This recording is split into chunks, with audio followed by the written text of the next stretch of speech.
He just got done with an interview. He did 3 interviews today, so he's a little bit late.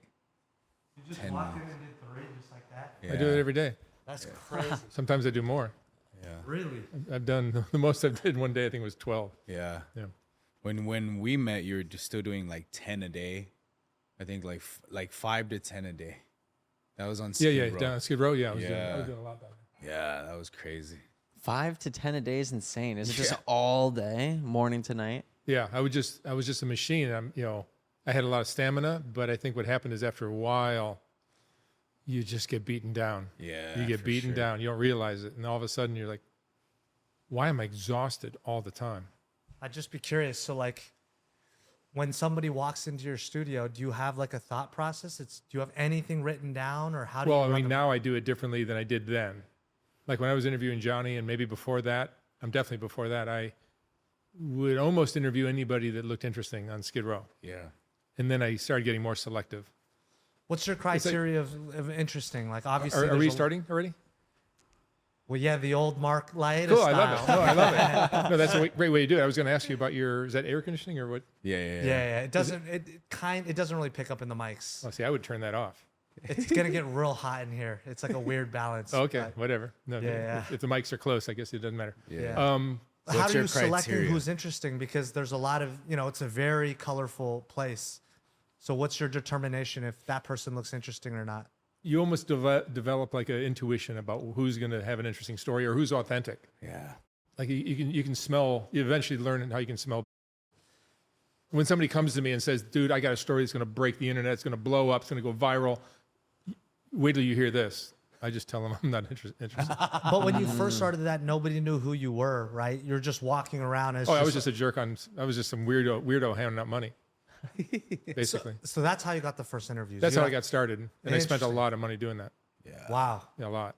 So like you would just walk down the street, see somebody, and what offer them some money and be like, "Hey, do you want to talk?" Well, I mean, I would ask them if they were interested in sharing their story, and then I would mention along the way that I'll pay you something.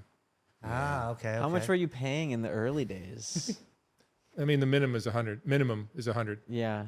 Yeah. The most I've ever paid I is I, remember. think The gambler guy. the gambler. I paid Archie Karras $12,500. Oh my god. but I've paid other people since more. Yeah. The minimum was 100. But I don't pay that all the time. It's only when somebody's like dealing with like the Mexican mafia or Archie Karras was this gambler who I really wanted to interview. He had a great story, and I really wanted him just for the channel. I don't think I've made money on that investment, but Right. in my mind, I did because I really wanted him on my podcast. Absolutely. So I was really happy to pay way too much money for somebody that I just thought was great, knowing I'm going to lose money with it. Wow. Right. Well, now we got you sitting here. I do that a lot. like if I find somebody who I really, really want, I'll do whatever Splurging. whatever I have to do. Yeah. Wow. But now we got you here. Johnny, would you like to introduce your special guest? Sure. So we have Mark Laita. Later. Mark Laita, sorry, too. from Soft White Underbelly.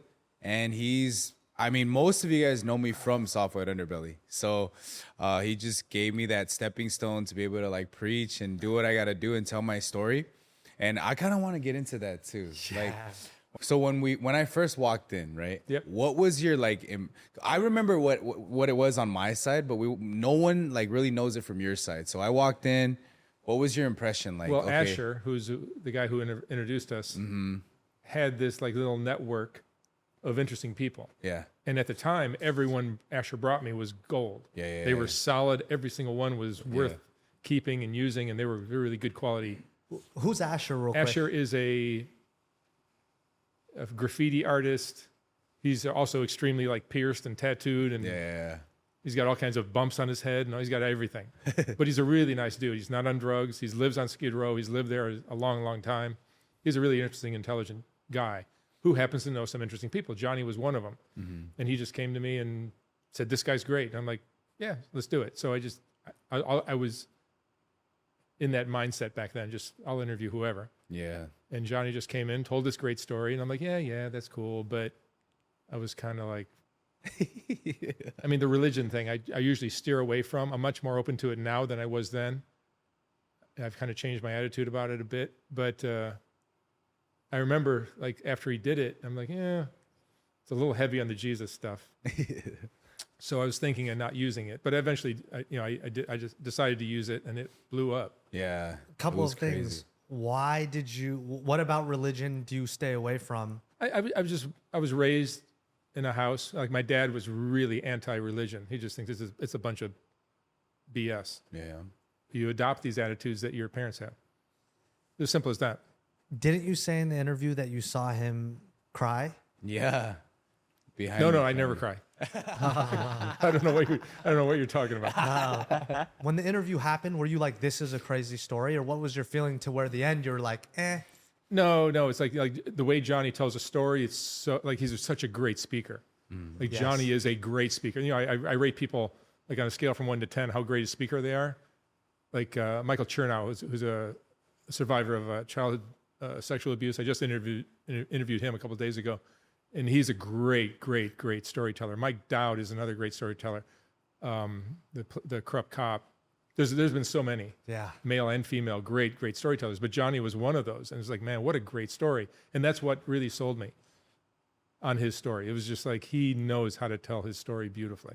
Yeah. And I just said, yeah, I'll use it, even though it's not my thing.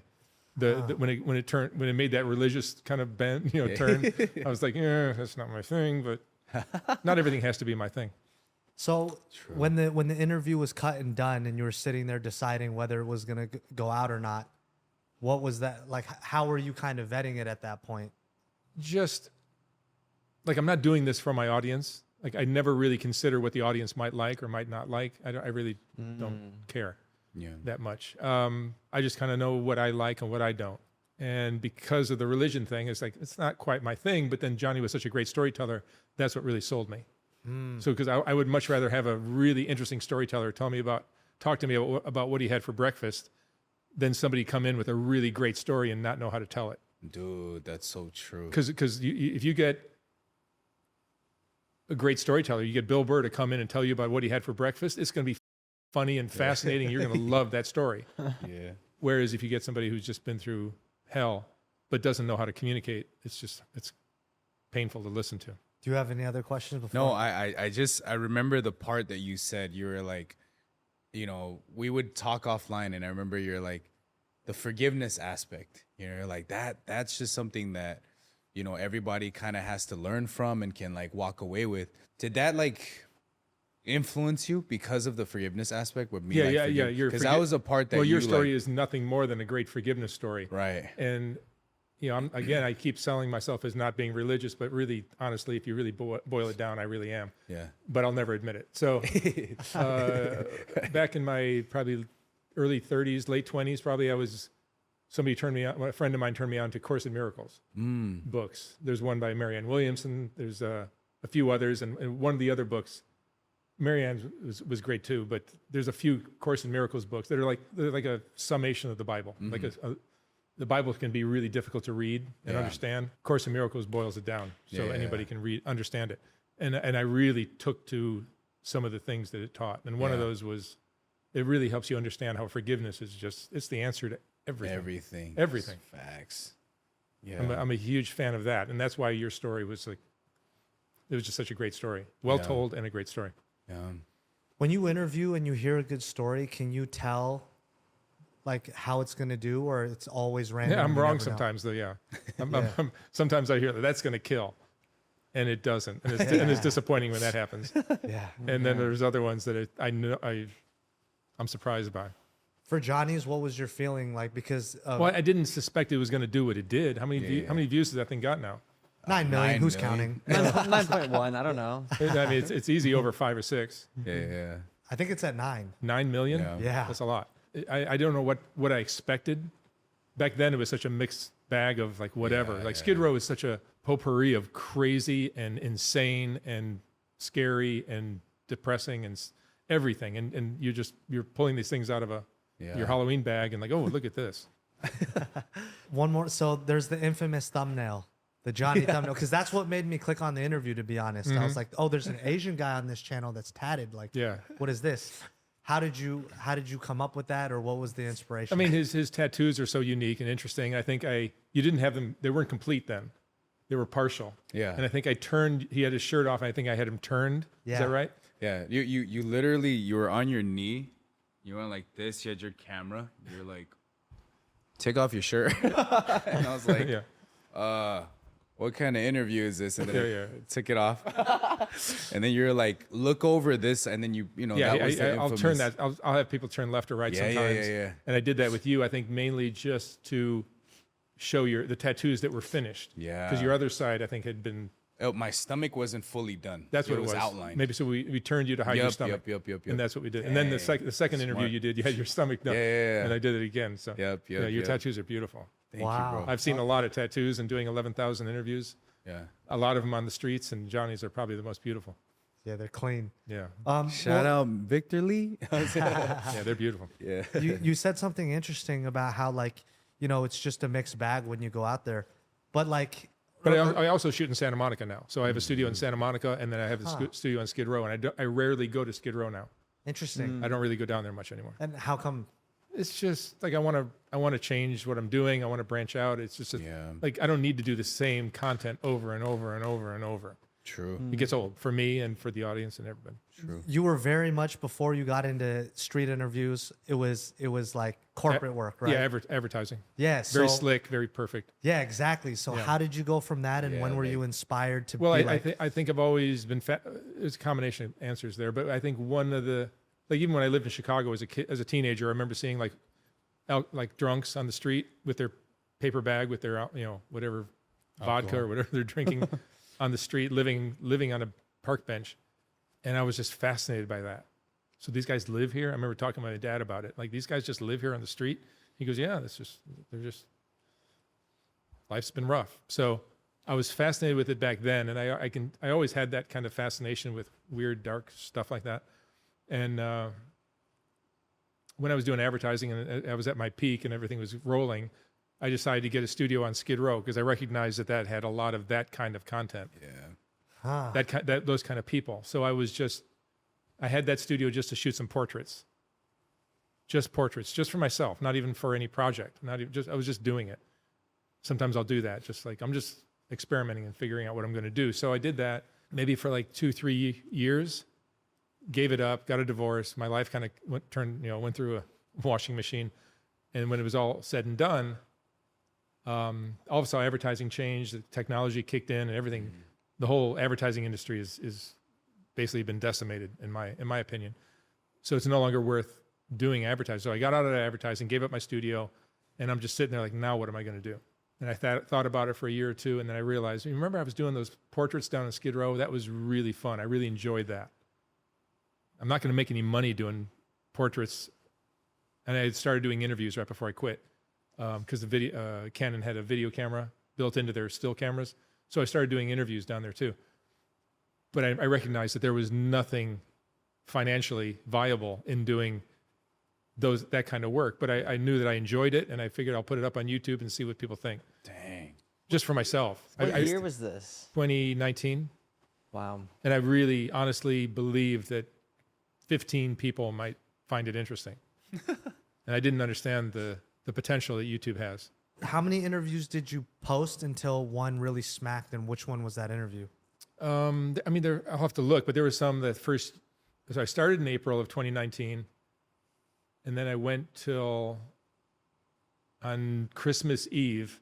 I was leaving the studio. I did all interviews all day, and I was pulling away. Had my cameras in the bag in the car, and I'm pulling away, and the guy comes running up to me, stops me. Somebody I knew on the street. They said, "Hey, I got a girl for you." I'm like, "Let me look." So it was this girl who was a prostitute on Figueroa Street, but now she's on Skid Row. She was trying to get out of it, and she comes up and she just comes to the window and tells me her story real quickly. This was his girlfriend, and it was such a good story that I'm like, man, she knows how to tell a story. So I parked my car and I set up again, and I did one more interview that day. That was on Christmas Eve of 2019. And it was so good that I decided to post it. And I wasn't going to post on Christmas Day.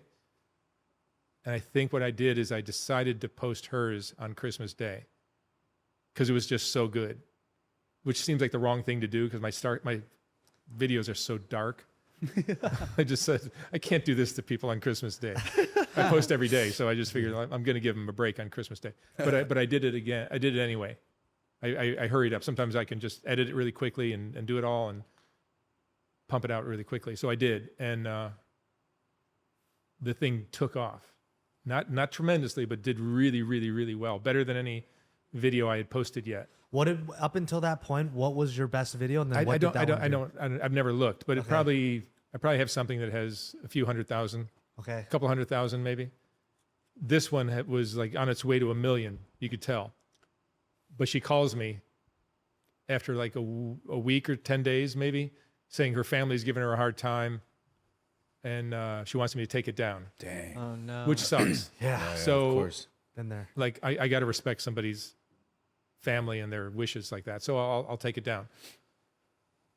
And that was that. Until 2-3 weeks later, she calls me up and says, "You know what? My family, put that thing back up. It's all the truth." So, and it made the family look really bad. So this was a girl named Kelly, whose real name is Kiera, Q-U-I-E-R-A, Kiera. So the videos probably go by both names, but AKA Kelly. And the thing just blew up. And it if you look at the graph of my YouTube view history, there's this gigantic spike when I posted that video. Just gigantic, like 10 times bigger than the Whitakers, than anything. Wow. Gigantic. And that video got a million views in a week or less. Yeah. Probably in a day. Yeah. And then it just continued and continued. So the second time I posted it, I recognized it was going to do well. And I recognized that she needed help, and she was asking me for money every day and all this. And so I connected a GoFundMe to it. Wow. First time I'd ever done that. I was thinking about doing it, and I did it on that video, and it generated $30,000 in a day. Dang. Wow. Maybe 2 days, 30,000. And she asked me to stop it at 12,000, and I didn't stop it. I kept it going, and I kept going. So I figured she's going to be asking me for more. 12,000 doesn't go very far. Yeah. So I let it go to like 26 or 30,000, I forget, and then I took it down because I didn't want. It was going to go to 1 million. It was going to. She'd be making money still to this day. That would be her income, and she'd become reliant on that, which is really what happened anyway. The 30,000 that she got, when that ran out, she starts asking me for money, and that's what ends these relationships very often. It's like, I can't be here to support everybody forever. Yeah. You know, that's a common theme, huh, Mark? Like that you kind of help people out and then. Yeah. I don't really I don't want to promote that, but I give out a lot of help. Yeah. In different forms. Like there's some people who are helping me find people. So that basically I'm giving them a job. Yep. And they're not paying tax on this. They're just street people. I pay the tax on what I give them, and I'm giving them a way to support themselves. Guys, my Core of the Heart daily app, where you get free devotionals every single day, is almost here, guys. And join the waitlist right now. Link in the description. So if you ever struggled with your spiritual walk with God, my app covers everything. A free daily devotional tracker so you know how long you've kept your streak. A Bible you can highlight and annotate. GospelBot, an AI trained entirely on my teachings to answer your questions anytime, 24/7. All of that is free. And if you want to go deeper, we have a members only Bible class every Saturday and a group mentorship where you can ask personalized questions to me. To get on the wait list, check the description in this video. This is my life's work and the best way to make God a habit in your life, and I can't wait to share it with you guys. That's the first thing I remember when I pulled up to your studio. There was like 2 girls off of Fig who you just interviewed. It was 2 black chicks, I remember. And there was already people like crowding you as soon as you came out of the studio. Yeah, they on Skid Row, they were crowding him, and he was just handing out money, bro. And I was like, I'm not just handing out money. Yeah, but it looks like that sometimes. Yeah. But you were just, But I was probably. But you knew these people. I was probably paying the person who brought them, so I'm paying him a finder's fee. Yeah. And then I'm paying the girls, and I don't do that on the street in front of everybody. Yeah, but you may have seen something. I don't know what you saw, but yeah. But I'm not just out there like. Yeah. Some crazy person handing out money. No. But I do have this huge network of people who find people for me. Yeah. There were people I hired just to keep it quiet outside my studio because there's so many people out there. Yeah. He would push people down the block so when they were talking, making noise, they weren't making noise that would affect the video. Yeah. So I'm supporting a lot of people in different ways. There's a whole myriad of different ways. But Yeah. Me not knowing him though, just Yeah. seeing that, going, what the? yeah, especially on Skid Row, Right. Yeah. where there's no money for anybody. Exactly. And all of a sudden, this guy, I probably dumped, no exaggeration, I did the math. It's probably close to $3.5 million those first 3 years. Oh my gosh, dude. So almost like $1 million a year. Oh my god. Not just there though, in other parts of the Yeah. like on Figueroa Street and also in like other parts of the country. You said something really interesting about how like you went out of your way to help this girl and then she became dependent on the money. Yeah. And I'm sure That happens that's all the time. Yeah, and it makes sense, right? It's like they don't have What they lack is the parental guidance or the role models to show you, like maybe your dad was a doctor, maybe your dad was a lawyer, maybe your dad had a grocery store. You see your dad or your parents working, Yeah. whatever. I mean, just you see your dad working. I saw my dad work. I understand that's how you support your family. That's how you make a life for yourself. Yeah. These people didn't have dads. They didn't have anybody. True. They don't know how to make money. They know how to hustle and con people and lie and steal. So like you're not going to fix that by giving them a leg up somewhere Is it ever tough or when an you're- opportunity. is it ever tough when you want to do well for them and help them and then the relationship sours? Yes. I could tell you about 4,000 stories like that. Yeah. And so like how They're happening this week. They're happening today. Yeah. how do you manage that? I'm sure in the beginning how you handled it then versus now has completely changed. Yeah. So I've gotten a lot tougher or a lot more maybe aware of what they're pulling or what they're doing. Yeah. And I make this New Year's resolution, which I make every year to not give out money like I normally do. And it's really just like, it's insane how much. So this year, this January 1st, I said, I'm going to stop this. And I've done a really great job. So it's March, what are we, March 9th now? March 9th, yeah. And I've been great about it this year. This is the farthest I've gone. Usually it lasts about a month or a few weeks. I feel like on the flip side, you've also completely changed people's lives where you've launched their careers or helped, like, I could think of Sharp. Yeah. I remember. No, I mean, there's a whole slew of Sharp, Cosmo, Johnny, James Sexton. James Sexton for sure. Well, he had a career, but I'm saying you No, took it but to another his level. social media career, Yes. he'll admit I launched that. Yeah. And he's done great. He's made for the camera. Yeah. He just is. 100%. The names don't come to mind, but there's a whole slew of people. Rebecca could be a huge star. Who's Rebecca? Rebecca's a transgender crystal meth addict that's on the streets, but really, really funny and talented and smart and like it's hard to describe what Rebecca is, but has tremendous potential. Could be doing something really great with her life, but is just caught up in the streets too much. Out of all the people you've met and you've seen the gamut of people that take the interview and they go somewhere with it, or it, doesn't affect their life in any way, like, and also just heard all these stories of different backgrounds. What's your overall sense of humans, what true human nature is, or what's your kind of breakdown of like? Well, I think where you're getting at, like what we see, like when you see, like Israel is the best example, or Rebecca is a great example. You see these people and like, oh my God, you have so much potential. You could be, Israel could have made $10, $20 million on OnlyFans by now if she just put 2 and 2 together. Or she could probably do something. She could probably make videos of her and her kids making breakfast and her doing her nails and that kind of stuff, getting dressed. People would watch because people love her story, especially on my Facebook channel.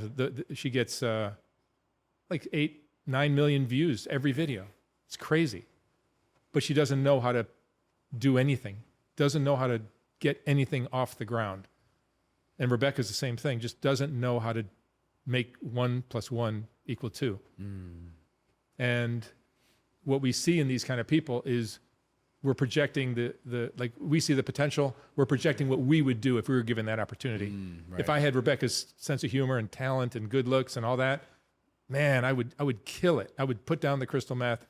I would get off the streets. I would get some housing. I would start a podcast, and guaranteed Rebecca would be making $2-3 million a year. Can't even keep his shoes for a day. Damn. Or a phone or anything. Still to this day. And he's gone through rehab. He got arrested for assaulting a cop, went to rehab for a month. The judge gave him 2 options: go to jail for a month or go to rehab for a month. He chose the rehab one smartly. and did his 30 days and ran back to the streets, lost his shoes and lost his phone, and he's back on the streets just running around. Dang. So we see the potential in these people, but they don't see it in themselves, and they're destined to keep spinning their wheels and chasing their tail. What do you think about it causes that, and what do you think would truly help these people? What do you think are the reasons? Not having parents, not having unconditional love in your life, not having good role models. Like if your childhood didn't have those, you're not going to amount to anything. You know, even if your parents aren't the greatest, if your parents are still together and they're like, you know, making an attempt, that's still light years past not having a dad who's in your life and not having a mom who knows how to do much of anything. You know, it's really sad, and that's really the message I want all these videos to show people. Like if I could make a video saying, you go, stay together as parents, do this, do that, you know, love your kids, all, I'd get 500 views and that'd be the end of my channel. But if I do this, you know, I put out thousands of interviews and I get lots of views, and, you know, I get to make some money sometimes. And it's a way of kind of deceptively spreading a message of how important it is to be a good parent. So true. It's the most important job anybody ever does. How do you deal with just having so many now? Because I'm, you know, mentoring a lot of people and I kind of like interview people and just help people online. Yeah. How do you deal with people just like dumping all that trauma? I'm sure it like affects you in some kind of way, right? So yeah, I don't know if it does or don't. I thought for a long time I was tough and strong. Yeah. But like my left shoulder was hurting, my hips are hurting, my lower back, and I suspect it's not from anything I did, no injury, nothing like that. Yeah. I think it's just from hearing so many of these traumatic stories. Sheesh. It's got to affect you some way. Yeah. And like the body keeps the score. Yep. The book, it's like it's probably a little bit of that. Yeah. And there's probably there's probably ways around it, therapy and talking about it and Yeah. doing some kind of body work and all that kind of stuff. No, that is super interesting. If you know, if you were the mayor of LA, like you said, the core issue is you need good parents. That's like starts the foundation of hopefully giving a child a better chance. But, you know, once they're an adult and they're in this situation and they're in the streets, are there anything that you think would genuinely help these people? Or is it all internal? Man, I don't know. I've seen so many of those people, and I've tried to help them. I've sincerely tried to help them go to rehab, do this, do that, give them all the tools to get housing, to get a job, to get whatever, and they run back to the drugs. Yeah. And there was a while when fentanyl first started getting on the scene and getting mixed up with crack. All the crack addicts just got wiped out because crack and fentanyl look identical. Dang. And the dealers sometimes make mistakes, or maybe they do it on purpose or whatever. And people were just like, oh dang. Yeah. Norman's gone. What do you mean he's gone? He just died. Yeah. He all he smoked was crack. You don't die from crack, but you do when it's fentanyl. Yeah. I'm not saying it can't be done. There are people who have recovered, and I've interviewed a ton of them. But for the most part, it's so difficult. Because there's so many things working against them. It's like you're fighting against the undertow. The undertow is pulling you backwards. What's the common denominator that you see with people who do overcome? I mean, obviously there's a lot that it's don't. like they had some stability in their life. They know what that tastes like, what that looks like, what that requires. And then they just went off on a wild weekend, and that wild weekend turned into a wild year or 3 or 5. But they remember back then what it was like to have a stable life, and maybe they see that they would like to get that back. Yeah. And they understand it's going to take some discipline and hard work to do it. And they do it, and they know not to make that mistake again, and they don't do it. That's what I seem to see. Yeah. But some people have it, it's a genetic thing too, where like they have a whole chain of addicts in their family, and it's hard to shake that. That is true. That makes me think that you're kind of a lucky case. You think so? Because it's like you didn't have the stable family. Yeah. And it was way later in life that True. you know, it was what, you're 24, 25 when Yeah. you started, when you met Pastor Kim. Yeah.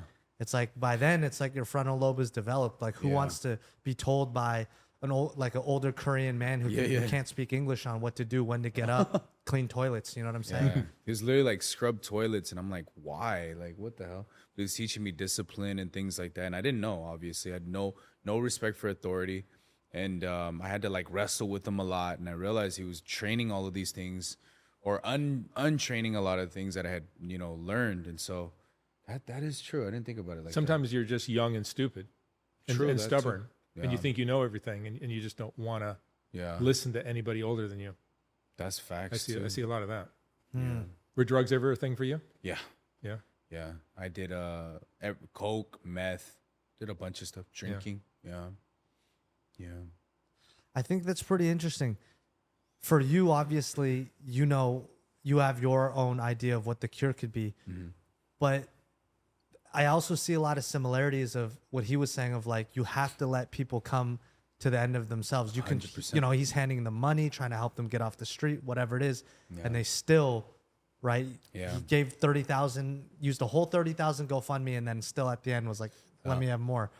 So is there a lot of similarities to you where you kind of watch someone and you kind of know like 100%. there's nothing I can say or do where Yeah. I've seen people where like it's not like I for me, I've noticed that people, if they can't think outside of themselves, like if they can't relate to other people, if they look at everything as a come up or like a hustle, they're gonna stay stuck in that. Because if you only think about yourself, you'll only be by yourself, right? I think as human beings, we have to naturally think about other people and connect, right? Like I was mentoring this girl. She was super methed out, and she got pregnant. I guess she slept with somebody. She doesn't even know who the father is. She got pregnant, but there was like a heart that entered her. Was like, I want to take care of my baby.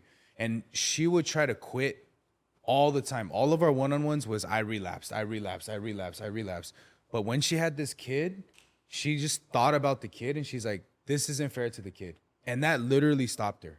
Like, other than that, it was like, why would I stop? That man's just going to leave me anyways. Like, I'll just do what I got to do. And so I think when you start to think about other people more than yourself, then it becomes very, I guess, almost easy, or you have at least something you can anchor in to be like, this isn't just for me. If I'm doing it for myself, I'm it can work out. But if you're already, I guess, compromised, like mentally, you're not going to think clearly for yourself, right? But if you think about other people and you're like, this baby's innocent, why would I pass down all of these things to them so I could get high and be happy? Like, she literally would say that. Like, I just want this kid to have something that I never had. And that's all it took for her, and it's been almost 2 years now. Baby's healthy. She's like off of it. She still struggles with like drinking or like smoking cigarettes, but that's like the thing that they replace it with, right? It's better than to do that than to like do straight up meth. She was like hitting the pookie all the time. So I think that's what I see. People have to come to the end of themselves, but usually it's for thinking about other people too. That's kind of how it was even with me. I deal with all these people, and I'm like, dang, I get ridiculed online. Me and Mark were talking about this, where it's like, if you want to have a bad day, read the comments, right? Like, literally, you got that from Joe Rogan, right? And so, if you want to ruin your day, just read the comments. Literally. And so there's a lot of people that they don't want to listen. They want you to kind of just do what they want. And then you could do 100 things for them, right? That one thing you don't do, boom, they switch on you, right? So a lot of us kind of experience this. But for me, the way that I can keep going is to think about other people and go, you know what? I was like that with my pastor, where I literally wanted to leave the church. He tried to like correct me, and I thought it was like he was against me, but he was really for me. He was team me the whole time. And through that, I was able to learn like, oh my gosh, I have to also pass this down. I have to think about other people. I have to help other people too. Not in a way that enables them, because you got to draw boundaries, obviously. But there's a way where it's like that person just needs that little push. And you do get to the position where you can read a person and go, I think they're genuine. Like, this person's struggling and this person's manipulating. There's a difference between the two. You know what I mean? So, yeah. Yeah. I think that's right on the money. Yeah. Like, when you start doing things for others, that's how it sticks. Yep. Because plenty of people will get clean and they're good. All right, I went through the rehab and I'm all good. but then they'll relapse in no time. Guys, daily devotionals are back. Every morning I'll send you a devotional that I personally write, rooted in scripture, to help you with your spiritual walk with God and make the gospel a habit in your life. There's nothing more powerful than starting your day with His word. Join over 100,000 others for your free daily devotional. Sign up with your email using the link in the description. My hope's to help you guys grow with your spiritual life each and every day. And we experience that too. Like, we can let stuff happen all the time when it just affects us. Like, we'll push things off. But then when we realize that we're doing stuff for other people or other people rely on us, it's like such a lock-in moment where it's like, okay, I have to lock in because this isn't just about me anymore. Yeah. But yeah, talking about people switching up all the time, I'm wondering if you've had any issues out on Skid Row. Like, I think of it as like this scary place that I couldn't even walk through. Like, I'm curious if you've ever had someone kind of switch on you or... Yeah, I've had a lot of stuff like that. I try not to dwell on it, but I've had people pull guns on me. I've been robbed before. Wow. Had my studio broken into when I'm not there. I try not to go at night. Sure. I would be down there at night sometimes, but what is night? Like sundown? Like literally? Yeah, like when it's dark. Yeah. You just don't go down there. Yeah. I mean, I'm not saying something's going to happen, but if you're looking for something to happen, go down to Skid Row at night. Totally. Go to MacArthur Park at night. Oh, for sure. That Yoshinoya. Yeah. I feel so bad for the manager who asked the night Like, shift manager. That place is I mean, I don't know what the food is like. I've never been to a Yoshinoya, but that whole parking lot is evil. Or actually the alley behind it. Right. Yeah. The alley behind it is like, I defy you to walk that alley. It's the craziest At scene. night. It's the craziest scene I've ever seen. Like, it's literally like one time we saw like 4 guys all leaning on each other in different angles because of they were all on the Fenty lean, and then in the parking lot it's just hordes of people just smoking whatever out in the open. Like, you see the And then it's all everything. controlled by 2 different gangs. So depending on Really? that, it's just it's such a terrible, toxic place. Well, I was just wondering, you've never been like backed down from Skid Row? People are like, get out of here. We don't want you anymore. No, that's the money that I talked about that I spent early on. That's what kind of solidified me into these communities that I'm at, Right. where people really kind of, they're not going to chase somebody who's being generous with what they want most. True. So, but I knew going into it that investment was going to make this all possible. Right. And that's why when I see other people saying, "Oh, I like what Soft White Underbelly does. I want to do what he does," I just know you're not as stupid as I am to invest that kind of money. You were saying $100 minimum, sometimes 10 interviews a day, and you've done 11,000 interviews. $100 minimum. I'm like, there's definitely some serious investment there. No, but now most people come to me. I don't pay at all. Right. Because the honest truth of our new world is that being on a platform that has 7 million subscribers on Facebook, 7 million on YouTube, almost, that's a commodity. Absolutely. And if you want to promote your band or your podcast or your clothing line or your just yourself, being on a podcast like that is going to make people jump. Absolutely. 100%. I've had a conversation with a guy the other day, and he's like, somebody gave him my name, said you should tell your story on Soft White Underbelly. So he calls me. He doesn't know who I am, and he's like feeling me out, asking me some questions. He goes, "How many subscribers do you have?" I go, like 7 million on Facebook and almost 7 million on YouTube. And the phone just goes silent for 30 seconds. And then I thought he dropped it. I thought I lost the call. He goes, "How many?" And I go, 7 million on both Facebook and YouTube. And he goes, "I'll be there. When can I come in?" Can I come in this weekend? I'm like, yeah. Nowadays, people pay you for that platform. Right. It's like, I guess you could, but I'm just, all I'm trying to do is create a conduit between you and the story that you have and the world that's out there. And so what kind of different people are you finding in Santa Monica now? I don't look in Santa Monica. Or where'd you say Venice? No, the reason I have the studio in Santa Monica is because it's safer, and I felt really bad when I started bringing, Johnny was almost like this, but now I interview a ton of people who are clean. They don't have anything to do with drugs. They have interesting stories that don't involve the streets, drugs, prostitution, gangs, any of that kind of stuff, which is all Skid Row or South Central Figueroa Street. Yeah. These stories are more like your mom and dad. Right, totally. Well, they're in Santa Monica. No, I'm just kidding. No, but like regular people. And most of them email me, and they fly out on their own dime from wherever they're at to my studio. Wow. And very often they'll fly in, do the interview, and I say, "So how many days are you here?" I'm like, "Oh, I'm going back to the airport right now." Wow. They just flew out just to do the interview and they leave. That's happened so many times. Has there been an interview that you wish you could have put out but didn't? There was the I forget the guy's name. He was a he was a necrophile. Is that what it is? Where he Eats dead bodies? No, he has sex with dead bodies. Yeah. That was a hell of an interview, and he talked about that, but I had to take it down like instantly. It was up for maybe a day or half a day. Why? Guidelines or? No, he was getting so much hate from people.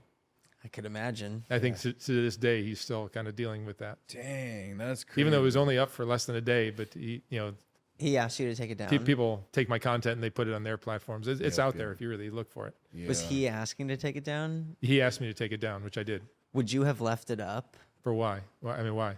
if he didn't ask? Like, Oh yeah. I mean, I post every day and I leave them up. yeah. I don't take down videos unless somebody says, "Hey, I'm going to lose my kids because I talked about how I'm doing whatever." Totally. You know how you interviewed, at least early on, a lot of gang members? Yeah. Have you ever had I still do. anybody, still do, but let's say somebody from like the big dogs, right? Who are like mafioso or some come to you and threaten you like, hey, we don't want you to like No, they post never. this. They're That's crazy. They're all cool. Like Sammy the Bull. Yeah. A lot of the big, Michael Franzese. Yeah, A lot of these big heavy hitters. Yeah. No, I think the world has changed now. Right. I have one of these guys who I've done a handful of interviews with. He has a Netflix series coming out Really? because of the interviews he did on my channel. So he's another one of these people that we talked about earlier who just like this podcast that I have is like, it's like a vehicle for people to, if they have the wherewithal and they have their head and heart in the right place, they can turn it into money. To be honest, like I met Johnny, went back to church because of that interview. So Cool. Yeah, that's I mean, there's all kinds of good that can come from what I'm doing. And I get it. I get emails every day from people telling me that. And I was like, so I get people saying, "Oh, you're this, you're bad, you're a bad guy. You murder 3-year-olds or whatever I do." They seem to think I'm a devil, but I know damn well what I'm actually like. I'm a harder judge of my behavior than anybody that's in the audience. So I know very clearly what I'm doing and the good it's providing. It's also doing some harm to the alcoholic or the drug addict who's on the streets and makes him look bad. And maybe it's going to be difficult for him to get his shit together. But if he ever starts to get his shit together and says, "Hey, can you take that video down?" I've done that many, many times. But if you're looking to make money and you want to tell your story, I'll do it. And that video will live on my channel until you need it to be taken down because you're going to lose your job or something. Yeah. Most of these people don't ever get jobs. I'm sure dealing with so many of these people, people have probably passed away, being in drugs or like losing their battle to drugs. Does that ever make you feel any type of way? Like, especially because it seems like you have a relationship or at least a conversation with these people. You kind of get to know them. Like we have a relationship. Oh yeah. So, I mean, like, there were some, when they pass away. Yeah. Like, oh yeah, there have been plenty that passed away that I was close to. I'm not like close to them, having dinner with them, hanging out with them, but I know them from Skid Row, and I would see them, whether whoever. Yeah. However I knew them. Does it ever affect you in any type of way? Like, well, it's always. I mean, death is sad. I mean, it is, but I'm not connected with these people. I'm just like they're acquaintances. Yeah. So like when Norman died, that hit me pretty hard because Norman was a cool dude who was really great storyteller, really great communicator. I loved bringing him in for interviews. And then one day he's gone. Dang. Just like that. Crazy. That's tough. So like your measure in these interviews are they have to have a good story and it naturally comes out, but there's also, I'm sure you have a little bit of magic sauce of how you get people comfortable or you're able to kind of really get them to be, because like they're just meeting you one time. Yeah. I don't know. I mean, I have something, and I've heard people say that I've never told my story like that before. I make them feel comfortable. I don't even know what the hell I do. I don't know what I do. Wow. It's almost like I'm giving them roofies or something. Yeah. When they come in, but I don't do anything. I'm just. Yeah. I recognized this before I even started Soft White Underbelly that I had this because I remember like meeting like my sister's friend whose boyfriend was a biker, like a Hell's Angels biker. Yeah. And like the guy sits down, talks to me, and I'm willing to listen, and he just starts unloading all his crap. I'm like, why am I? Why are you my buddy now? I don't. But it's happened a lot in my life, so I don't know what I have. I have something that makes people comfortable. Yeah, I think you're a super good listener. Like I remember from my interview, he just literally asked like 2 questions. He's like, "What's your name? Where you from? Where'd you grow up?" Yeah. I was like, that's all that's necessary sometimes. yeah. And then I just kept going, right? But it was more of like I could just see like, at least in my experience, you listen well and you're genuinely interested in allowing people to express themselves. I think that's the number one. I love hearing people tell stories, and especially if you're a good storyteller like you are, it's just gold. I just sit back and like get out of the way. Yeah.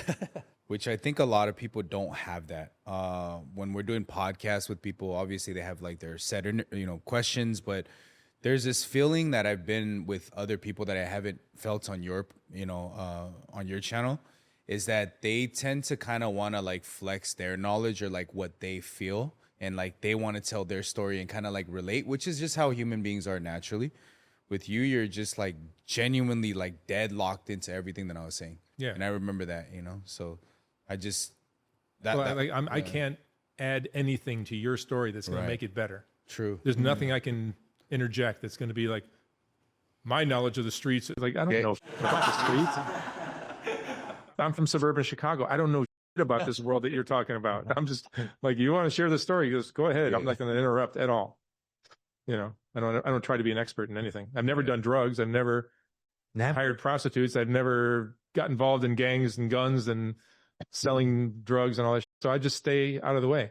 But I'm fascinated by all these lifestyles. Yeah. You've never, have you drank, like gotten drunk or smoked weed? I've drank. I have ingested alcohol before, but I don't do that anymore. It seems like you have just not my thing. I like feeling good in the morning.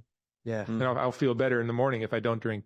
But even when you're younger, like everyone's kind of... Yeah, no, I remember there were times where I'd be whatever. I was out with friends and I would drink. Never really got too drunk. But no marijuana either, right? Like I've never smoked pot. Totally. Really? Wow. Yeah. I'm not bragging. I mean, it's not. I'm not proud of it. It's just not my thing. Yeah. I feel like I'm not perfect though. I have my vices too. I like risky behavior. I like gambling with projects, like spending that kind of money on a project that has no potential to make money is stupid. That's just downright stupid. But it turned out to be okay this time.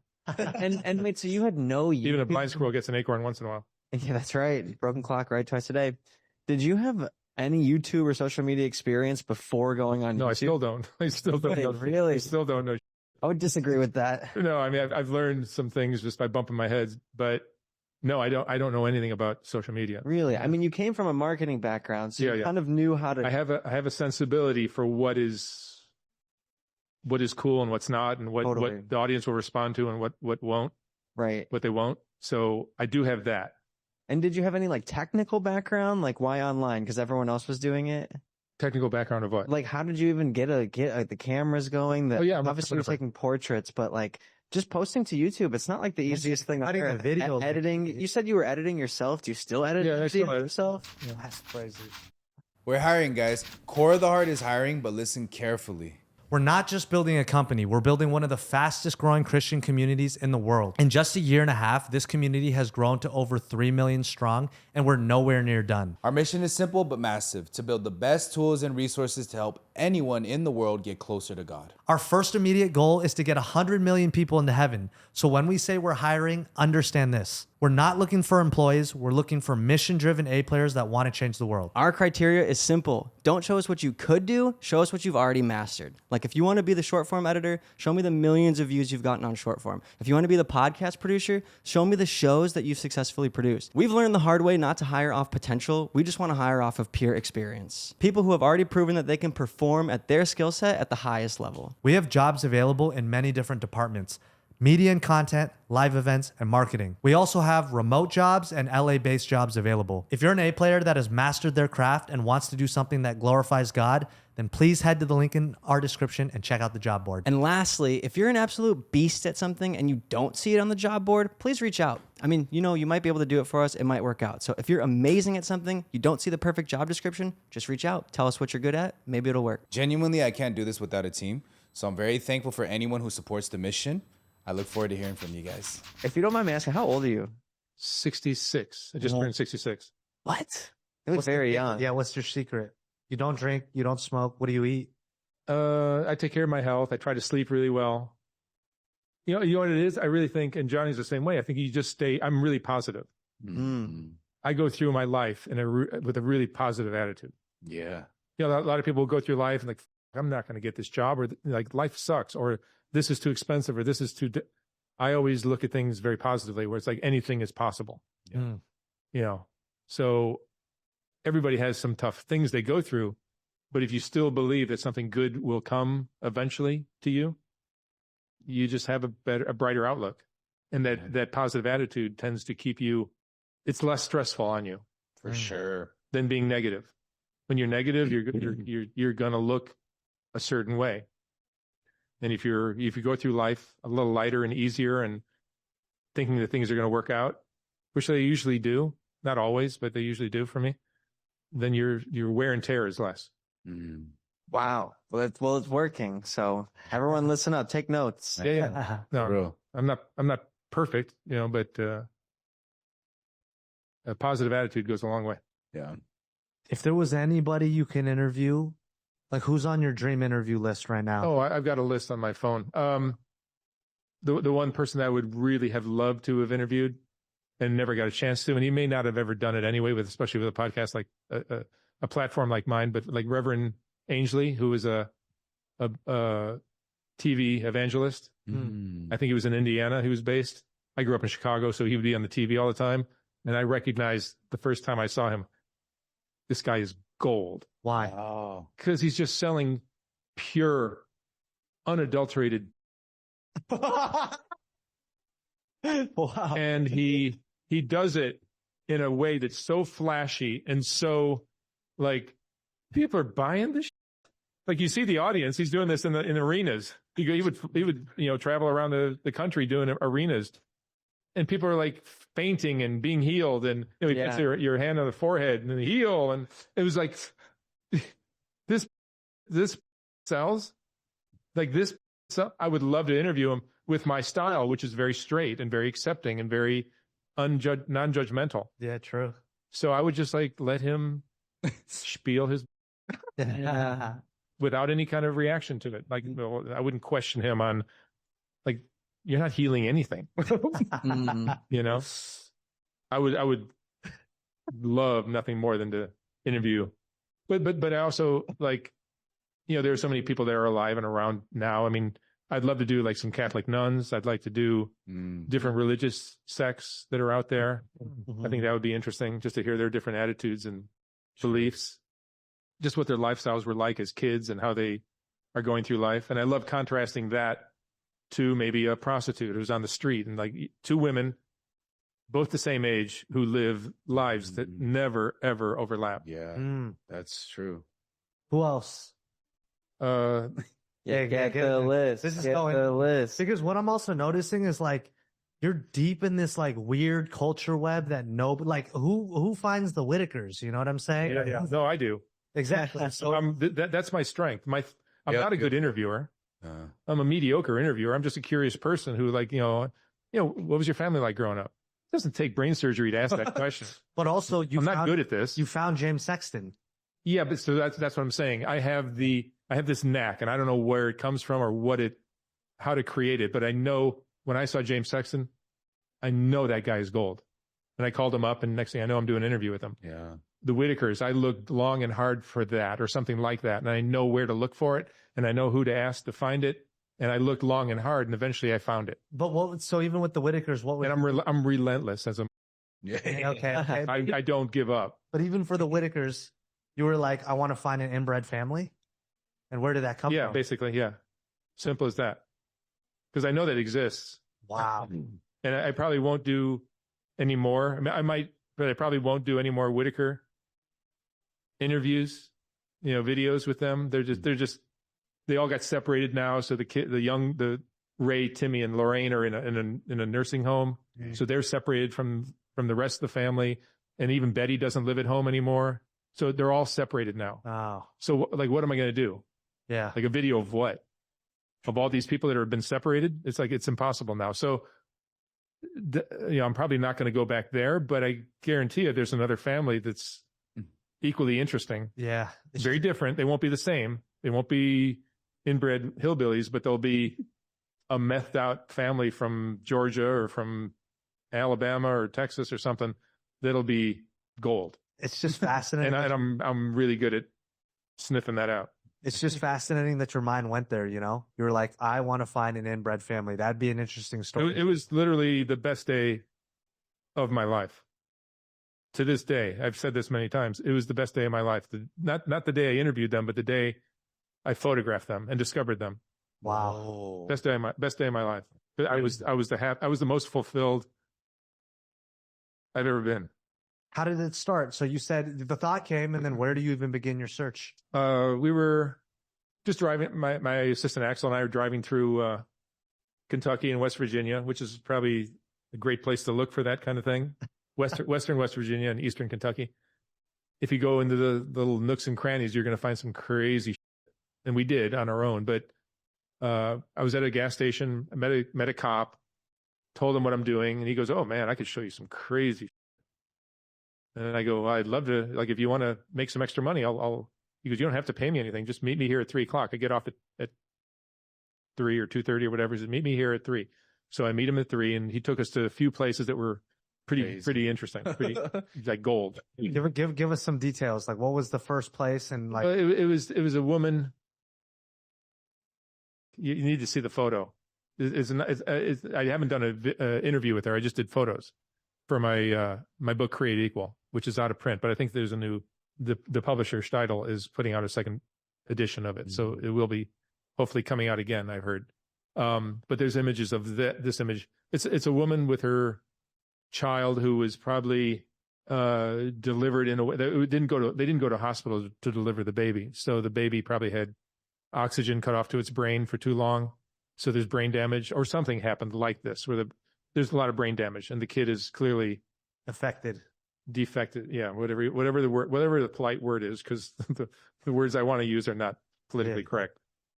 And so back to my channel, when I started it, one of my goals, and that's why people are like, "Oh, this is like, this guy's doing things that are like uncool or whatever." My goal with Soft White Underbelly was to be politically incorrect.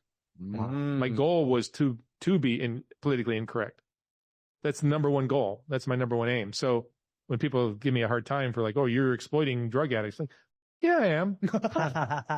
Yeah, I am. But I'm also doing a lot of good as well. I'm also teaching other people like this is what happens when you don't raise your kids right. This is what happens when you f around with drugs. This is what happens when you hang around the wrong people. This is what happens when you give in to peer pressure. This is what happens when you don't walk a straight line. I don't feel like it's So where was I going? So back yeah. I'm telling you multiple stories here. So this cop took us to this holler, as they're called. It's like an area between two like mountains, a little canyon that people will live in. And there was this mom who, it's hard to describe. It's hard to describe what she looked like a bulldog as a human. And I just did a portrait of them together. But while I was doing this, there was a guy, and Axel, my assistant, points out that there's a guy on the porch next to me who just pulled out his rifle, and he's like standing there watching me. Dang. Oh gosh. Yeah, so I have to deal with that while I'm trying to take a photo. Yeah. So sometimes what I do when you're interviewing or photographing these kind of people, you will end up in situations that are just hairy. And I just told Axel, just get out of here. Just go sit in the car. I don't want you getting hurt. I'm willing to risk it, but I don't want to risk anyone. Dang. I don't want to have to call his wife and say he got shot. So I had him get out of there, and he let me just do my thing, and it worked out. That's where the money comes in handy, because I'm generous with money. Then no one's going to complain and say he's photographing my son or me or anybody. Like they're going to be like, yeah, he's fine. Let him do his thing. So then you meet that lady, and then how did it lead to? I told her I wanted to photograph her and her son together, and it took some work, but we got it to happen. Wow. Because I can't go interviewing an underage kid without the parents' consent. Right. People get all upset when I interview these underage kids that are prostitutes on Fig.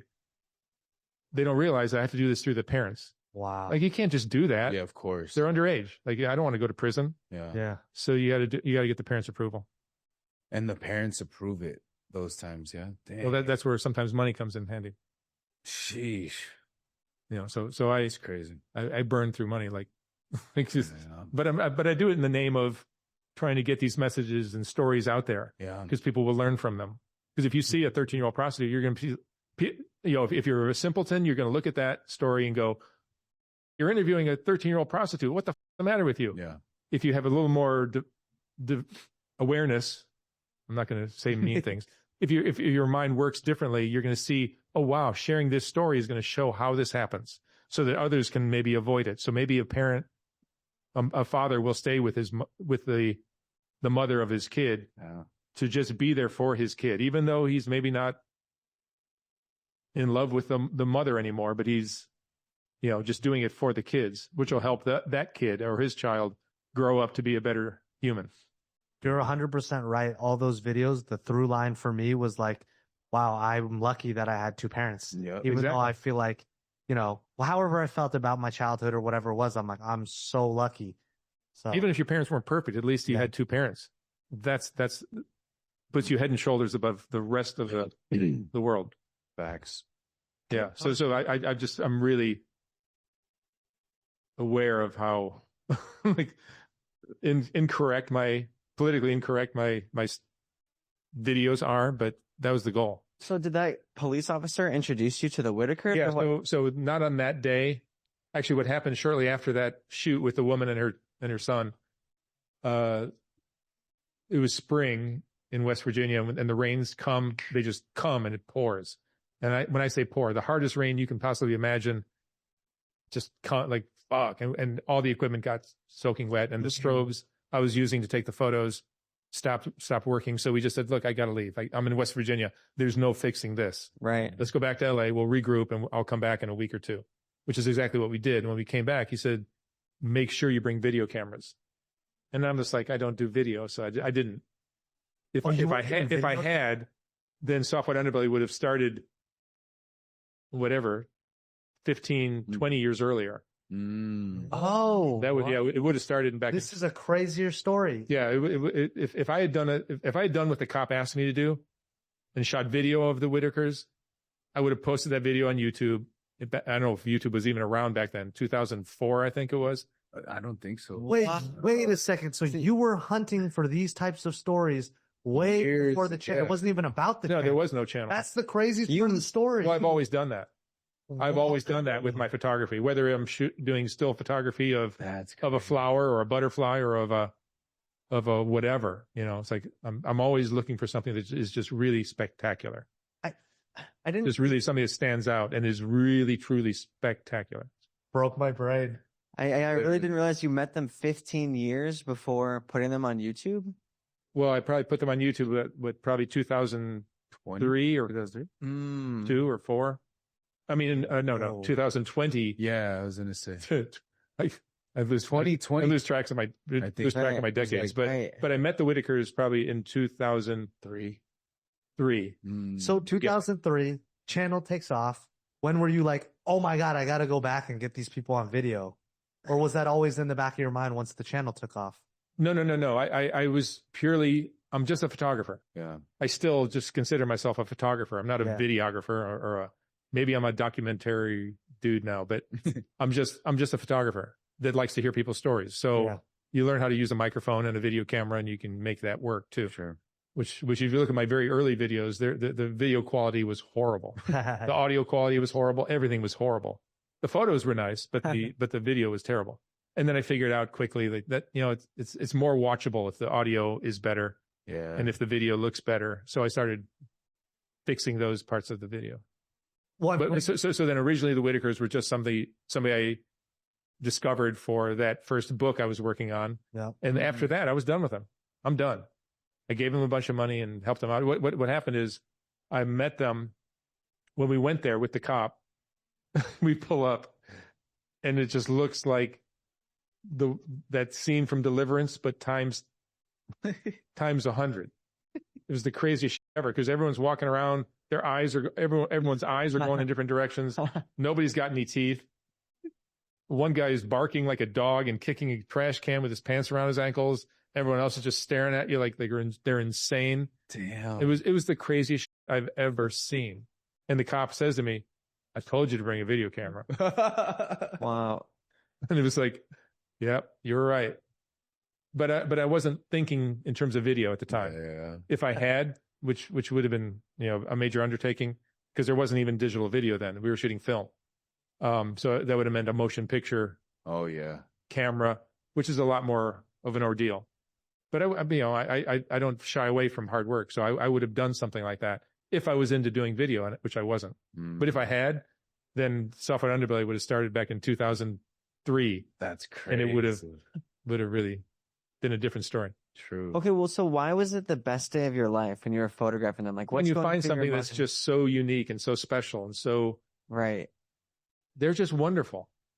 That family, before the drugs, kind of, BJ and her drug scene, like now she calls me literally 50 times a day, asking me for money for this, for that, for this, for that. There's always an excuse, but the honest truth of it is it's probably for drugs. And I'll block this number and I'll block that number, and she'll find another person to call me from or change numbers or whatever. And it's just like I just don't need that in my life. And I could change my phone, which I might do. I've threatened to do that. I might get a new number, and then they're out in the cold. But then all these other, like I used to pride myself. I had a phone that had literally maybe 25 contacts in it, and that was it. And then I start Soft White Underbelly, and now I have a phone with Tell me about it. 8,000 or more Jeez. contacts in it. It's insane. But so yeah, it's just they're. I think I'm done with the Whitakers. When were you ready to go back? So obviously you shot them, Soft White Underbelly, the channel starts to take off. And when were you like... the channel took off way before the Whitakers. Yeah, exactly. So when were you kind of like, okay, I think I want to go back and interview them and put we were just driving through West Virginia. And was it planned again? No. Wow. No. Because you see the way I do these interviews. I sit you down. Yep. I have microphones either clipped to you or overhead, and the cameras are on a tripod. The whole thing is set. They're like interviewing wild hyenas. Yeah. You don't get them to do anything you want. Yeah. Look at Ray. You can't make him do anything. Yeah. Impossible. So there was no way I could do an interview. That idea never even entered my head. I said that they don't even speak. Yeah. For Christ's sake, they don't even speak. So what am I going to do? So there is no way to interview them. But I was literally just holding up my phone like this, just doing a little video of this crazy family, just to have in my, as a story to tell or to share with some of my friends or something. And then after I shot it, it's a short video. I don't think it's very long, like probably 12 minutes or something. I'm in the car and I'm looking at the video I shot and like, this is pretty interesting, but it's so different from what I do. And I tend to be really rigid about what I will release. And I didn't want to release something that was so different. Like it was shot on location, which is something I don't usually do. And it was like, there's no mics on them. So the audio was compromised. There's like a lot of things wrong with it. But I took a chance and I did it, and it got a million views the first day. Yeah. I feel like I see a pattern here. Anytime you break a rule, you're like, you know what? I don't really do religion. I'll post it. You know what? I don't do this. I'll post it. Like, yeah. I don't post. No, on I mean, Christmas. sometimes I just interviewed some of the Epstein survivors. Ooh. And I knew damn well that was going to be a hit. Yeah. And sure enough, I posted the first one Saturday, and it's already got, I think, well over 1 million views in like 2 days. But I want you to open up the list now and tell us some other people that are on your dream interview list, because these are fascinating. Oh, I don't want to give out my secrets. Is there anybody out there? Because I'm sure there's people that are trying to copy you, but at the end of the day, they don't have kind of it's again, the sauce that you have. Your brain. It's kind of like being a songwriter. Yeah. Like if you want to write songs like Bob Dylan, you can try that, but you're not going to be. Not that I'm Bob Dylan. No, I'm not saying I'm good. Getting the analogy though. You could say, who's a musician you really hate? Neil Sedaka. So let's say I was trying to be a Neil Sedaka, you or Barry Manilow. No one's going to be Barry Manilow. Nope. You just can't copy whoever it is you want to try to be like. Because there's too many dynamics going into that. His personality, his voice, the intonation, the style, the the lyrics, the everything. It's like all of that is what makes it his. And you can't possibly be that. You can do something kind of copying it, but you're still just a bad copy of that. Agreed. So it's really good to be original and just find something that's yours. Yeah. It would take me too long to find it. It's like, I have it in here. I have it in my head now, so I don't really look for. Yeah, don't make them give up all the secrets. Nah, I'm saying you can't. Because anyway, I tend to be really secretive about what I'm going to do. Yeah, facts. Like when I'm going to do something, I tend to not tell anybody. So you've been on a lot of, like, how many podcasts have you been on, would you say? Just people interviewing? Very few. I only do one of these a year. True. Which one, out of all the ones that you've been on, which one is your most favorite one? Do you have a favorite? Or I did a really good one with Rich Roll recently, but he decided not to use it. He said it wasn't going to get enough views, so I didn't use it. Yeah, so whatever. My favorite is the Joe Rogan's was good, but Joe doesn't really know the ins and outs of my channel. Yeah. Joe's a great interviewer, but he doesn't really know the ins and outs. He doesn't know about, like, his Raya would have been interesting talk. Yeah. Rebecca he didn't even mention these people. He doesn't even know them. Gotcha. I think my favorite interview I've done is Unlearned Wisdom. The very first one I did, which was with Danny. I don't know his last name, but he's got a podcast down in Tampa or St. Pete. Oh, I know that guy. Concrete. I think he goes now by Danny something. Yeah. He doesn't use Concrete anymore, but it was Concrete at the time. Dude, With a K. Concrete with a K. He was legendary because of Ben Masala, the guy. Did you ever watch his series? First of all, he had this YouTube series where it was like these Florida fishermen. It was yeah. He told me reality show. It was wild. It was we talked about that on the podcast. It was the craziest thing I've ever on the seen. interview. And then he found this one dude, Ben Mala, who's this. I don't want to say 600 pounds. I think he's 600 pounds. Huge dude, out of this world character that like buys like real estate. I think like Section 8 housing or whatever it was, just a character. Yeah. And he built this, I forgot the name of the episodic series, but he literally created a show around this guy that he did I felt like 50 episodes. Dang. And then they had a falling out and Ben Mullen now has his own channel, but I remember it was Danny. Yeah. Danny was like a young version of you finding these weird Florida very characters. Yeah. He brought it up and said, I think what I'm doing is kind of similar to what you're doing. And he was right. Yeah. Yeah. That interview that he did with me, I thought was probably the best one I've done. Whoa. It was also early. I was just like fresh and new and hadn't ever talked about it. Yeah. But I mean, overall, it was just like, I think like you and him, I think what's interesting is that there's these stories that people are unwilling to tell, or they'll get uncomfortable going into situations like that, but you're willing to do that. And I think that also is part of the sauce. Like no matter, it's hard to do what you do. Yeah. Right. To do super hard. Yes. That's what people don't understand. I make it look really easy. Yes. And that's part of the allure. Well, I'm just like, if you're trying to figure out what I'm doing, I'm 3 steps ahead of you. I'm going to fuck you up and you're going to be confused when it's all done. And that's just how I operate. And I don't want you to rip off what I'm doing. So the people I find, the way I find them and the way I know who's going to hit and who won't, that's my strength. Not so much the actual interview. I'm a pretty lame interviewer. I just am. Out of all the interviews, let's say because you're very invested in the interview when you're listening. Yeah. Like, how many do you think you've cried on? Do you think you've cried a lot? Yeah, they get me every once in a while. Yeah, and that's crazy. Like, when somebody really tells their story well, and it's a heartbreaking story, I get caught up and I get emotional. Yeah, it happens a lot. Dang, that's crazy. And the ones that really stick out to you, obviously outside of the ones that have the most views, what are the interviews that you really still think about today? Yeah, that's a good question. Mm-hmm. That's a great question. One of my favorites is he's just a homeless crystal meth addict on the streets in Santa Monica. I actually found him in Santa Monica. He's a guy named Alfredo.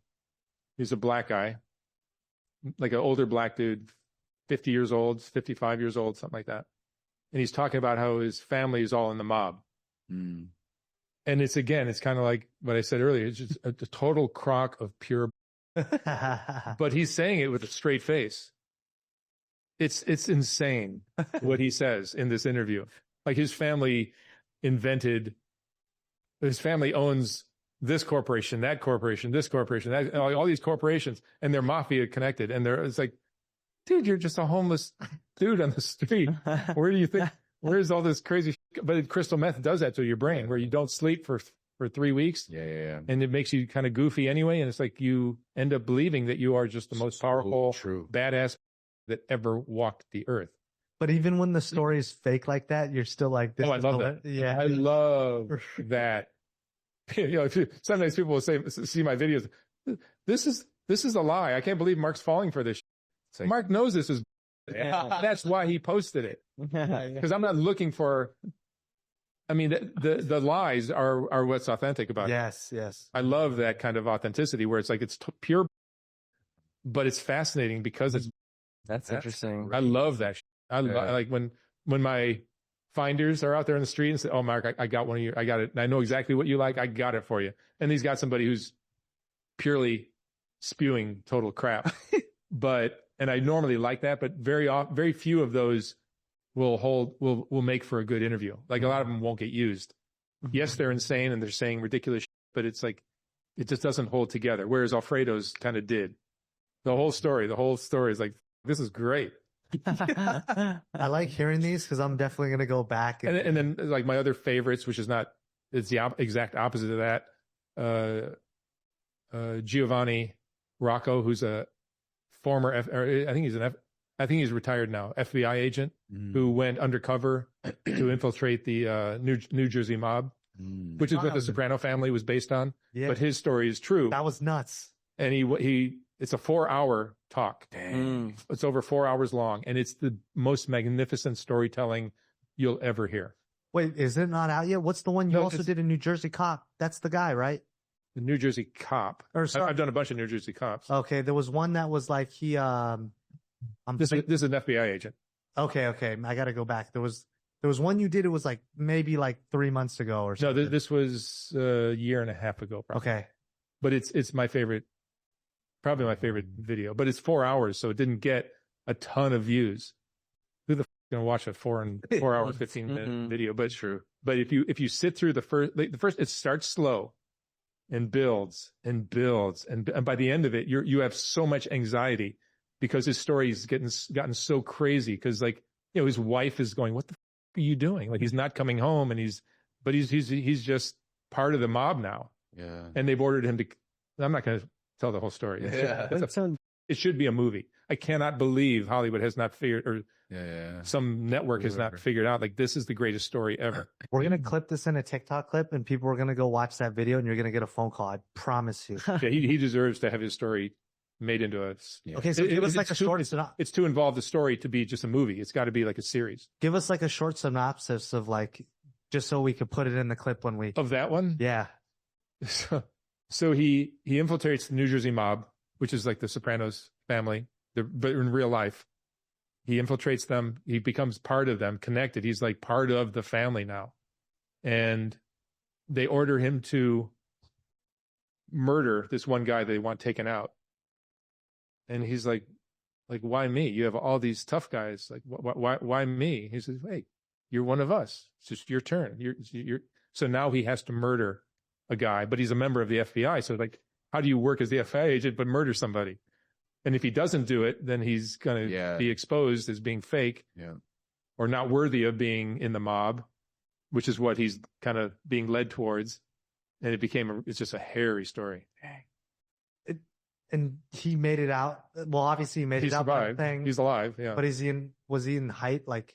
I won't ruin it for everybody. Okay. Now I gotta watch the story. It's a great one. It's 4 hours long though, so be warned. So how much do you cut out of certain interviews? Or you just leave it all? I don't. Really? I don't cut anything. Wow. What about when only if they make a mistake or they have to do whatever. True. What if they request stuff like? Have you ever had? Oh yeah. I've had people say, "Oh, I mentioned my neighbor's name or like my ex-boyfriend's name or whatever," and take that out. So I'll do that sometimes. Dang, what's another interview? Did I like? Yeah. Frenchie's really great. Frenchie's first video is really solid. Yeah, that was a good one. She's a great one, right? Yeah. But that's got millions of views, so it's not really undiscovered. Yeah. Do you know who French? Do you guys know who Frenchie is? No. She's like a high-end escort in San Diego who just like a great story. He asks like one question and she just basically just goes. But she's like very poetic in the way that she talks. Yeah. She told me she'd meet me at like 8 p.m. I think, and she didn't show up. I don't think until midnight Hmm. or maybe 11 p.m. But why did you I had to wait wait, so long? and she tells this like long story. It was probably 2 or 3 hours. So didn't get out of there until like 2 or 3 in the morning. But she's amazing. She's just amazing. Is there an interview you regret conducting or releasing? The ones he doesn't put out. Yeah. Yeah, there's a lot I don't put out. I mean, less than a third that like, especially when I'm on Skid Row a lot, it's a quarter. Now when people email me, I'll feel them out, make sure their story is good, make sure they can tell a story, and then I'll say, yeah, come on out. Yeah. And then it's pretty much a lock that they'll get, that I'll use their video. So my reject rate is not so good now. Yeah. Mark Brannon was a coke smuggler. That's a really good story. I posted that about a month or so ago. That's a really good one. That one didn't get a bunch of views? No, it's 265, which is low, basically. Yeah. I remember seeing the USC Kingpin one. The which one? The USC Kingpin. Yeah. That one was also... Owen Hansen. That's a great story. That one was crazy, too. The dude who got his face blown off by a shotty. Do you know who I'm talking about? The African-American guy? There's another one, Justin, who I've also posted in January. A scream looking for a mouth. It's a really good addiction recovery story. Really good. And that one's got age restricted, so it's hard to find. You can't even just search it. You have to prove that you're over 18 to even find it. And so it's only got 47,000 views. Wow. That video deserves 1 million views if anything does. That's it. Crazy. Wait, you were saying something about the guy? I was saying there was a dude who got his like face shot or something. Oh yeah, Jerry. Yeah. He used to be on Skid Row. He passed away. Oh shit. He was just coming home from work, waiting at a bus stop, and somebody pulled up to him and just shot in the side of the head with a shotgun. And so his whole, I think his right side of his face is all gone. Yeah, that was crazy. Random person? Targeted? Basically, yeah. I don't know all the details. He's not totally wasn't open about it. Yeah. You'll never get the total truth. But basically, it sounds like he was just shot on the way home from work. God. And he lived. So many hours of surgery, and the doctors were able to save him. And he doesn't have his vision or his health, but he's 100% mentally capable. Wow, which is interesting because his brain has been chopped up. Dang, crazy. Yeah, his head is shaped like a a cantaloupe you threw off a building. Yeah. So he was one of the people that I was like, I got him housing.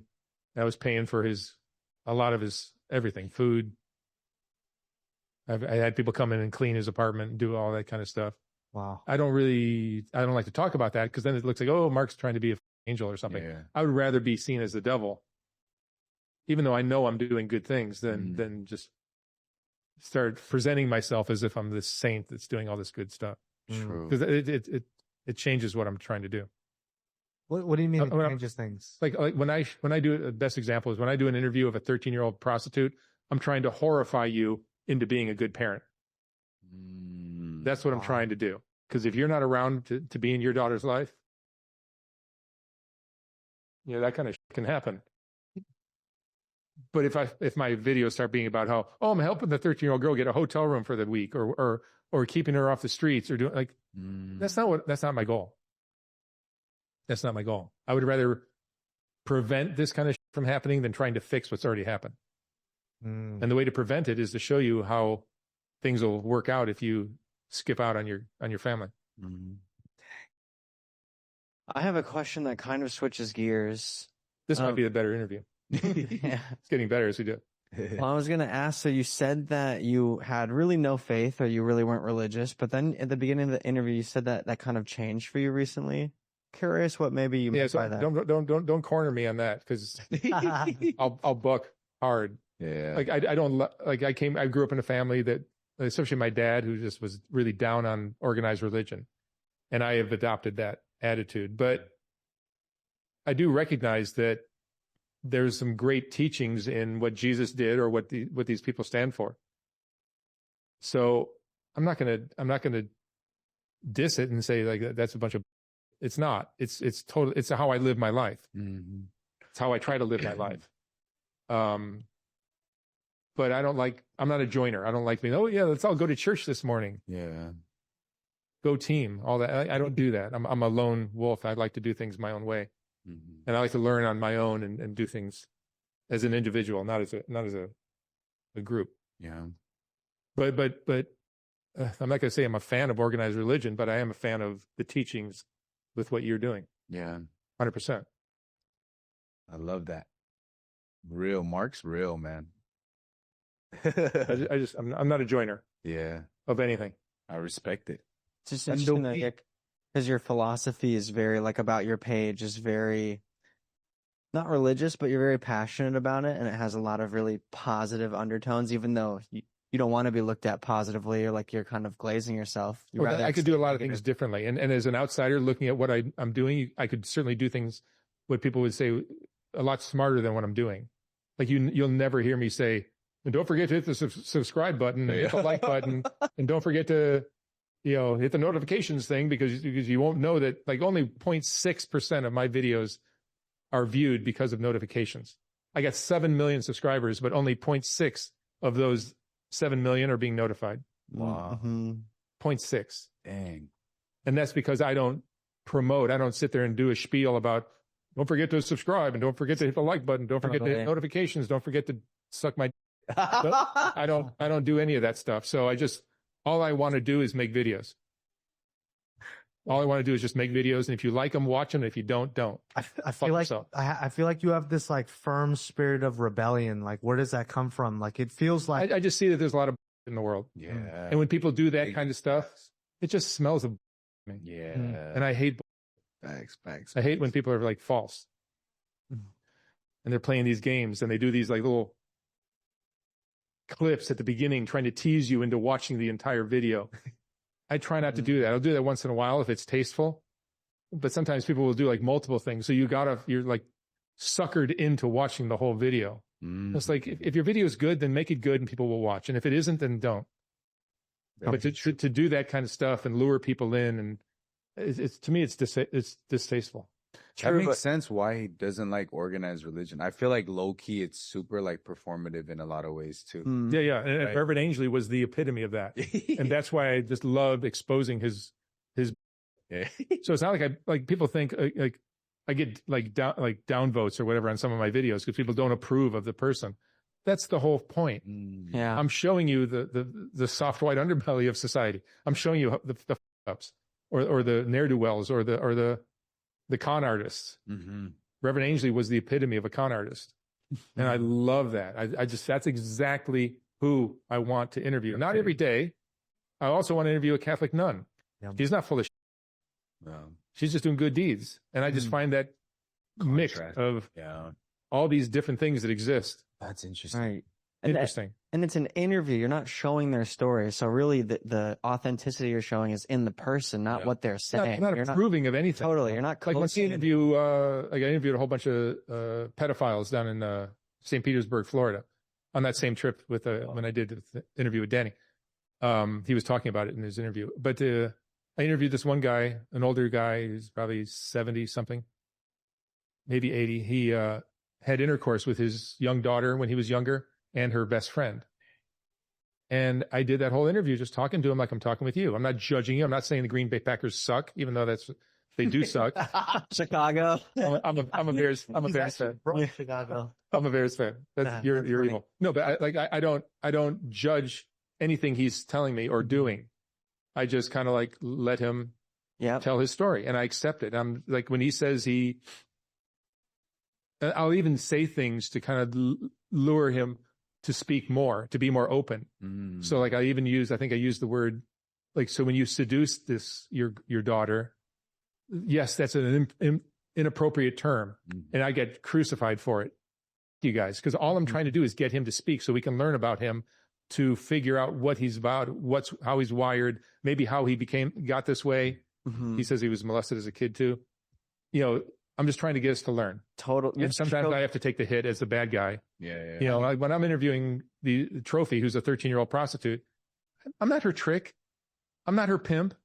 I'm not her dad. I'm not her friend. I'm not a neighbor. I'm not anything. I'm just some dude that's going to get her a hotel room for a couple nights. So she wants to tell her story.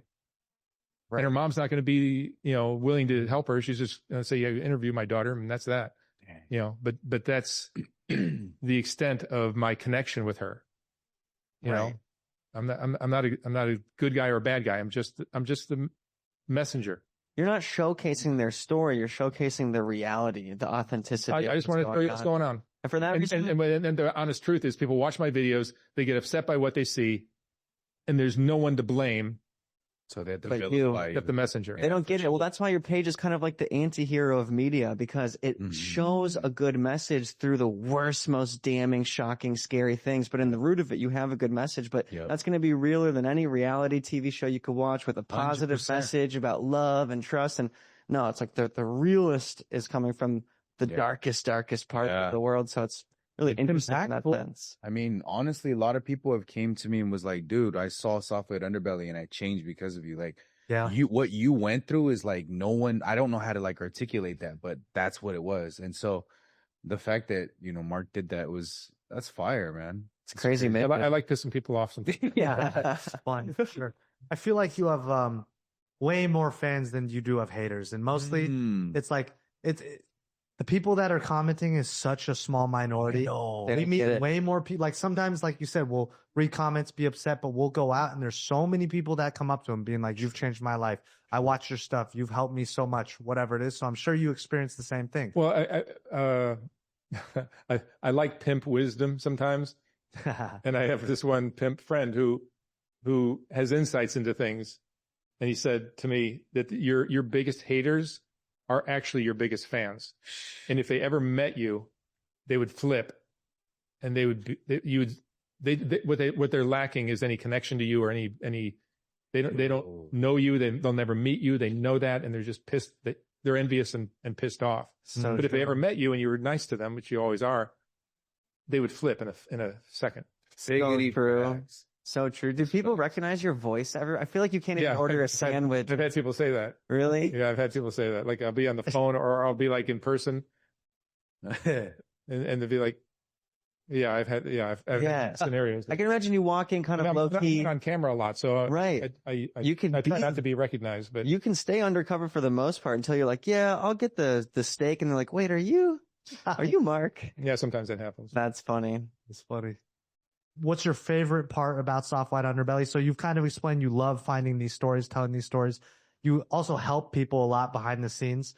What else do you love about what you've created? I think, and all I love about it is when I get a Michael Chernow, who I just interviewed, who I mentioned earlier, who just tells a great story, and he's charismatic and he's well-spoken and he's just beautiful to listen to and beautiful to look at. He's a good-looking dude.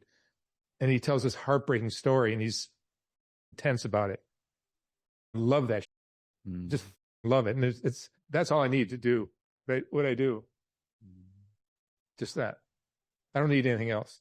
It's so interesting. I could just feel the passion of how much you care about just telling like raw, pure stories. Yeah, I think I'll do this the rest of my life, because it's like, it's never going to get old. Yeah. For me, it's like, I've done 11,000 interviews. I could do 300,000, and they're still going to be interesting. People are interesting.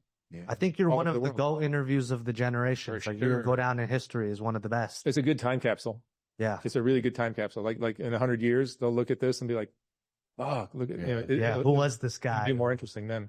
It's such an interesting slice of culture that I can't find anywhere else. For sure. Yeah. That's kind of what I'm proudest of. So you're like, okay, I'm branching out. It's you're finding more people.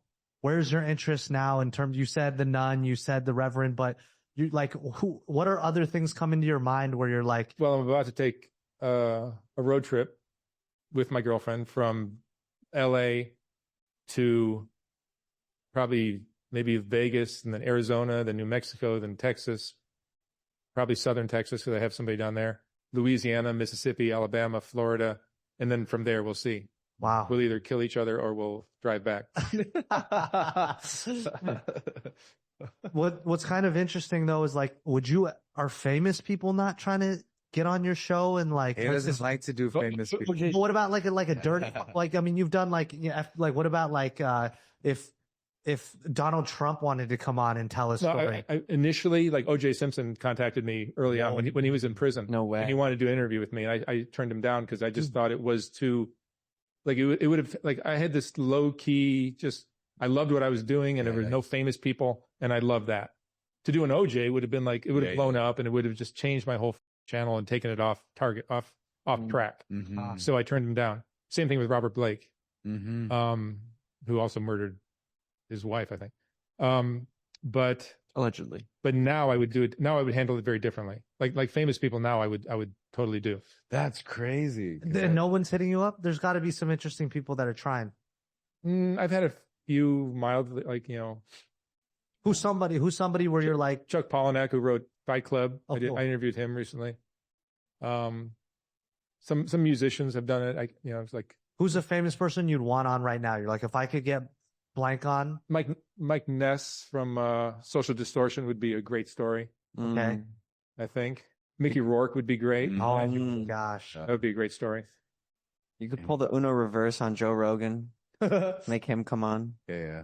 Joe, I mean, everyone kind of knows Joe's story. That's true. He's such a good interviewer. He would out interview the interviewer.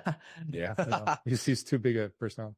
I think Pamela Anderson would be super interesting. Wow. Her story is just interesting. Especially her new version. Especially her new version. That's the coolest part of her story. Do you guys know what she's happening to her? No. She goes around with no makeup. all natural. All natural. She's so beautiful, right? I think she's just so cool. She's just so cool. That's cool. We're going to clip this up, send it to her. She's got crazy ass stories. She's got crazy stories. Sure. But yeah, the problem with people that are famous and have a lot to lose is sometimes they're not too honest. Yeah. They have a lot to lose, so they'll be less than fully honest. Whereas on Skid Row, it's too, or Figueroa Street, sometimes, or in South Central, they'll just tell you how it is, man. They're PR trained, like media. Yes. That's the thing. They've been hanging out with too many PR people. When you interview like an Epstein survivor, what does that make you feel about the world that we live in? Does this feel all fake? To me, it feels fake in a lot of ways, or it's like, wow, we can't even trust the people that are supposed to have our best interest. That story has really exposed how much corruption is out there. Like you never thought like the president would be like he's doing what with who, or just why was he why did he have a beauty pageant? What kind of guy like that needs a beauty pageant? And he's walking into the dressing room.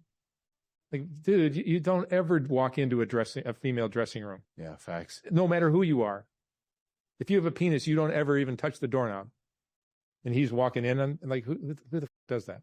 How does that make you feel about the world, though? Or are you just kind of like, it's always been a sick, twisted. Well, I've never been like one of those conspiracy theorists or anything like that. I always see the best in people. I try to. And I know I'm delusional. I know and now it's more clear than ever that I agree. I'm more delusional than ever. But I still try to think that people are going to do the right thing. Yeah. And I get played all the time.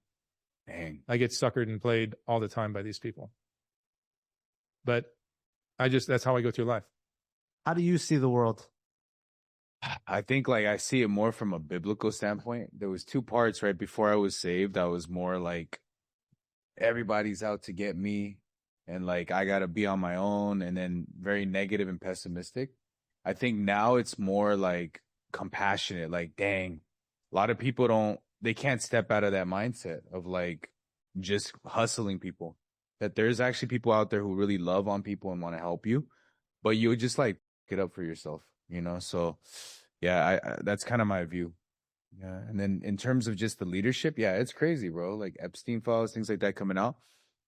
It's like there's so much stuff that is going on that we don't know, right? And then we're trusting these people, and it's just difficult. And that's why I'm like, we need God, bro. Like straight up, that's like, if I was to dumb it down, we need Jesus. Yeah, we need something. Yeah. And I've been anti-religion for a long time, but Jesus Christ, look how fucked up everyone is. Yeah. From our president on down. Why not? Right. Like, what do you have? What has changed most in our society in the last 30 years? Right. 40 years. Right. Religion. Right. Has been extracted from life. And look how fucked up things are now. Right. There's a huge bounce back. The younger generation isn't drinking. They're choosing to go to church. They're searching for their faith. Yeah, I mean, if that's happening, they're doing it out of a reaction to what they're seeing and how fucked up everything is. Yeah, so true. Yeah. Do you feel like, this is a question for both of you guys, do you feel like there's more positive in the world, or do you feel like is evil winning or is good winning right now in your eyes? I would say I'm much more positive. As much terrible stuff as is going on, and probably always has gone on. I'm sure it was worse 300 years ago than today. There's still so much amazing medicine and just technology and just so many wonderful things. Nature alone is enough to there's so much magic and wonderful, beautiful things in the world. I'm super positive, but it's just hard sometimes to reconcile that there's like people like Jeffrey Epstein. Yeah. I think people are like kind of to what Mark was saying, but also although the technology and things people are more like interconnected than ever, I also see, at least on my side, like depression. There's more depression. Like, you know, you can sit there and like Zoom people, but the connection and relationship stuff, everything has become parasocial too. So I mean, in our world, I feel like it's just more parasocial. I don't see a lot of people like going out and like functioning like that. Like clubs are dying, like things like that, which it's not as social as it's parasocial now. Right. And so you have these live streamers who are like A-list celebrity, like they'll shut down a whole block. Right. And you're just like, who are these people? So again, it has I can't say it's more positive or more negative. I think that's more subjective, but it comes, for me at least, there is something that, you know, is positive and also negative. Like it's always kind of balanced, right? So I just think society. Oh, sorry, you go. Well, I was just saying we're lonelier than ever and the most connected generation of all time. Crazy. Doesn't make any sense. Crazy. And I think it's a pendulum swing. So I don't know if you guys remember, it's like individualism was like super big at one point, and then people just started to like follow their thoughts, and then they went like so extreme where it was like, God, fuck everything else. Like we got to do what we got to do. And then it became like, oh damn, we're hella depressed. And now it's like swinging back to like the revival of like Christianity and whatever it is, you know? So yeah. I like what he was kind of saying of like, there's still so much positive you could look at, but I think that it's very hard when you have this in your hand.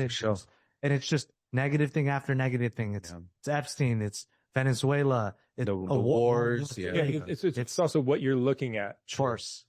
Like I think it was yesterday, I was sitting in bed looking at like these little some exotic bird videos on whatever it was, Instagram or TikTok, or not TikTok, but I don't go on TikTok, but maybe YouTube. They're fantastic. Amazing. Nature is just so mind-blowing and beautiful. Yeah. Like you don't need to look at some of the negative that's happening in the world. Unless you're fascinated by it and then you get sucked into it. Yeah. And the more you do it, the more that's what gets recommended. And then it's like, then you're on a loop of just negativity. Yeah, true. It's just tough to like connect and meet people. You got to be like pretty outgoing nowadays. And like, you even see it like, I don't like, you see birth rates plummeting. You see people, long-term relationships and marriages also failing. It's just a very interesting place. But although I see positive in a lot of these amazing things, and you know how you're saying like the pendulum is swung in one direction, I think we've swung too far where we've just changed, like society in a whole has completely changed. And now we're just going to have to adapt to whatever this new society ends up becoming. And in 10, 20 years, it's just going to be something that we've never felt before. I think you will never go back to what the 2000s were, the 90s were ever again. Just headed to a completely different era of humanity that we can't formulate what technology did to us. You have to adapt constantly now. Like every 3 years, you need to reinvent yourself. And I think also it's good to just listen to yourself and be your own person, not affected by what people are, not affected by trends or what people are doing or what people are saying. You just like know what's right and you just do your thing. But you have that was just innate in you. That's your natural ability. You've just seemed like I was like that since I was a little kid. Exactly. I can tell. So what would you say to the like, that's such a hard thing to do. What would you, how would you tell a kid or a young person that's kind of developing in the world to decide how, like, what they should say yes or no to, because they could also be saying yes or no to the right thing. Yeah. Well, you got to learn to think for yourself. You got to learn to think for yourself and not listen to what your friends are saying, not listen to even what your teachers are saying or your friends or your parents or whatever. Listen to them, but then also think for yourself. And like, is that true? Is that right? Mm. You know, I was always one to question everything that anybody told me. Mm. Maybe maybe you have to conform sometimes and do what you're told when you're a little kid, but ultimately, like with peer pressure, with drugs and all that kind of stuff, when I was in high school, I just like, look, you guys do your thing, have fun, Yeah. do your thing, all good. Yeah. I'll see you guys tomorrow. Yeah.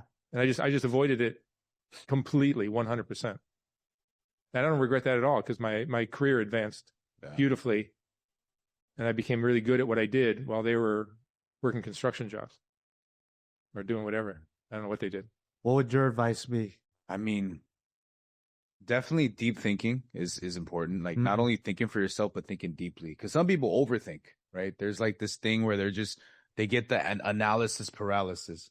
What I was taught by Pastor was think not only for yourself, think for others, but think deeply, right? And what I mean by that is like each thing has to lead to like an actual outcome versus like, it doesn't always have to be positive either. You could think about the things that are negative, but be like, what would it lead to, right? So, for example, like me having this kind of predisposition to drugs and like violence, right? Pastor would teach me like, yo, you have to think what you're going to do. You can't just be like, this guy disrespected me, I'm going to sock him in the face, right? Or like, this guy disrespected me, I'm going to shoot him. Because that was literally my thought process. But he's like, what do you do after that? So you if this guy disrespects you, okay, you punch him in the face, then what? Then you guys get into a fight. Then he might be having a gun, then what? And it's like these kind of like blockchains of just reaching to the outcome. And that made me, just that little thing that he said was like, dang, I never used to think like that. Like, I'm hungry, I'm going to steal. I want to, sleep with a girl, I'm going to hit this girl up. I want to do drugs, give me the like bumpies, whatever. It was never like a deep thinking. And so I think that's the one thing that people have to learn is like, but it's so difficult because everything is impulsive now, right? It's like, you're trained to be impulsive. Literally. It's dopamine hit after dopamine hit, dead, doom scrolling. But at the same time, it's also kind of just reminiscent. Like I remember back when mail used to be like snail mail, right? And if you got something in a week, you'd be like, oh my gosh, that was fast. Do you remember that? Yeah, I remember that. And now it's like Amazon Prime. If it passes those 48 hours, you're like hitting up customer service. I remember when I was locked up in the pen, right? I could remember like 100 numbers. Bro, I got out and this freaking computer on the phone thing, and I can't even remember my own number, right? Like, yo, what the hell happened to my brain, bro? So in this way, I think a lot of the times people cannot think deeply. That's the biggest issue nowadays that I'm seeing.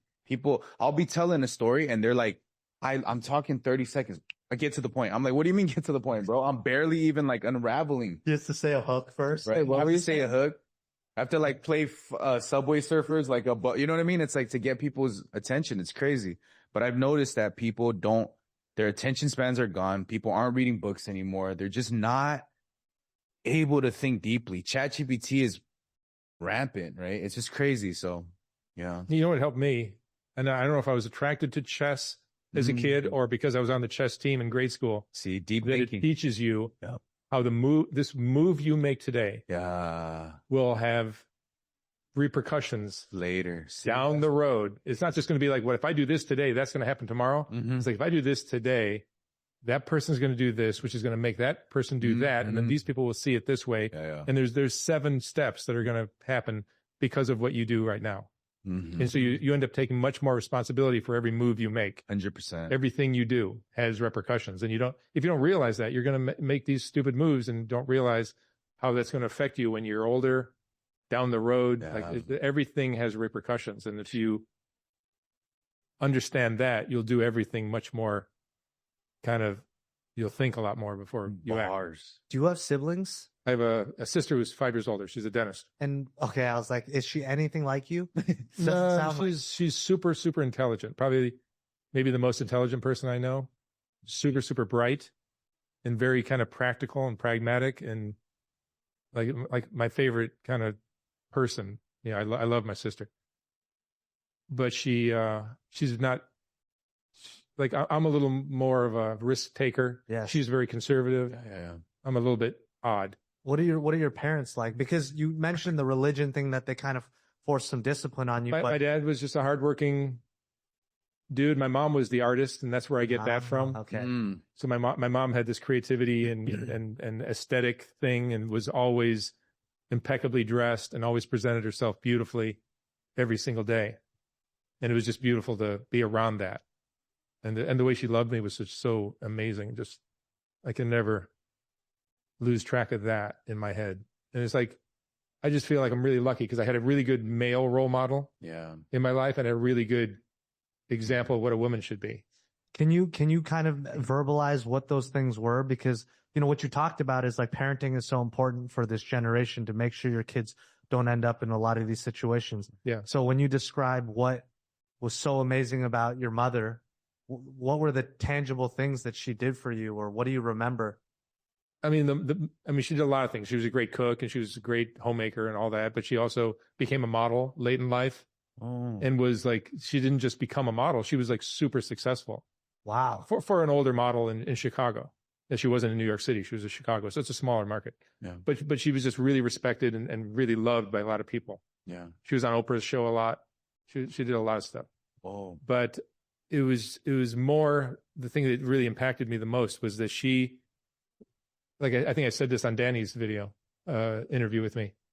I could have been gay. I could have been a drug addict. I could have been a gang member. I could have flunked out of school. I could have been a total up in every way. And my mom still would have loved me 100%. Wow.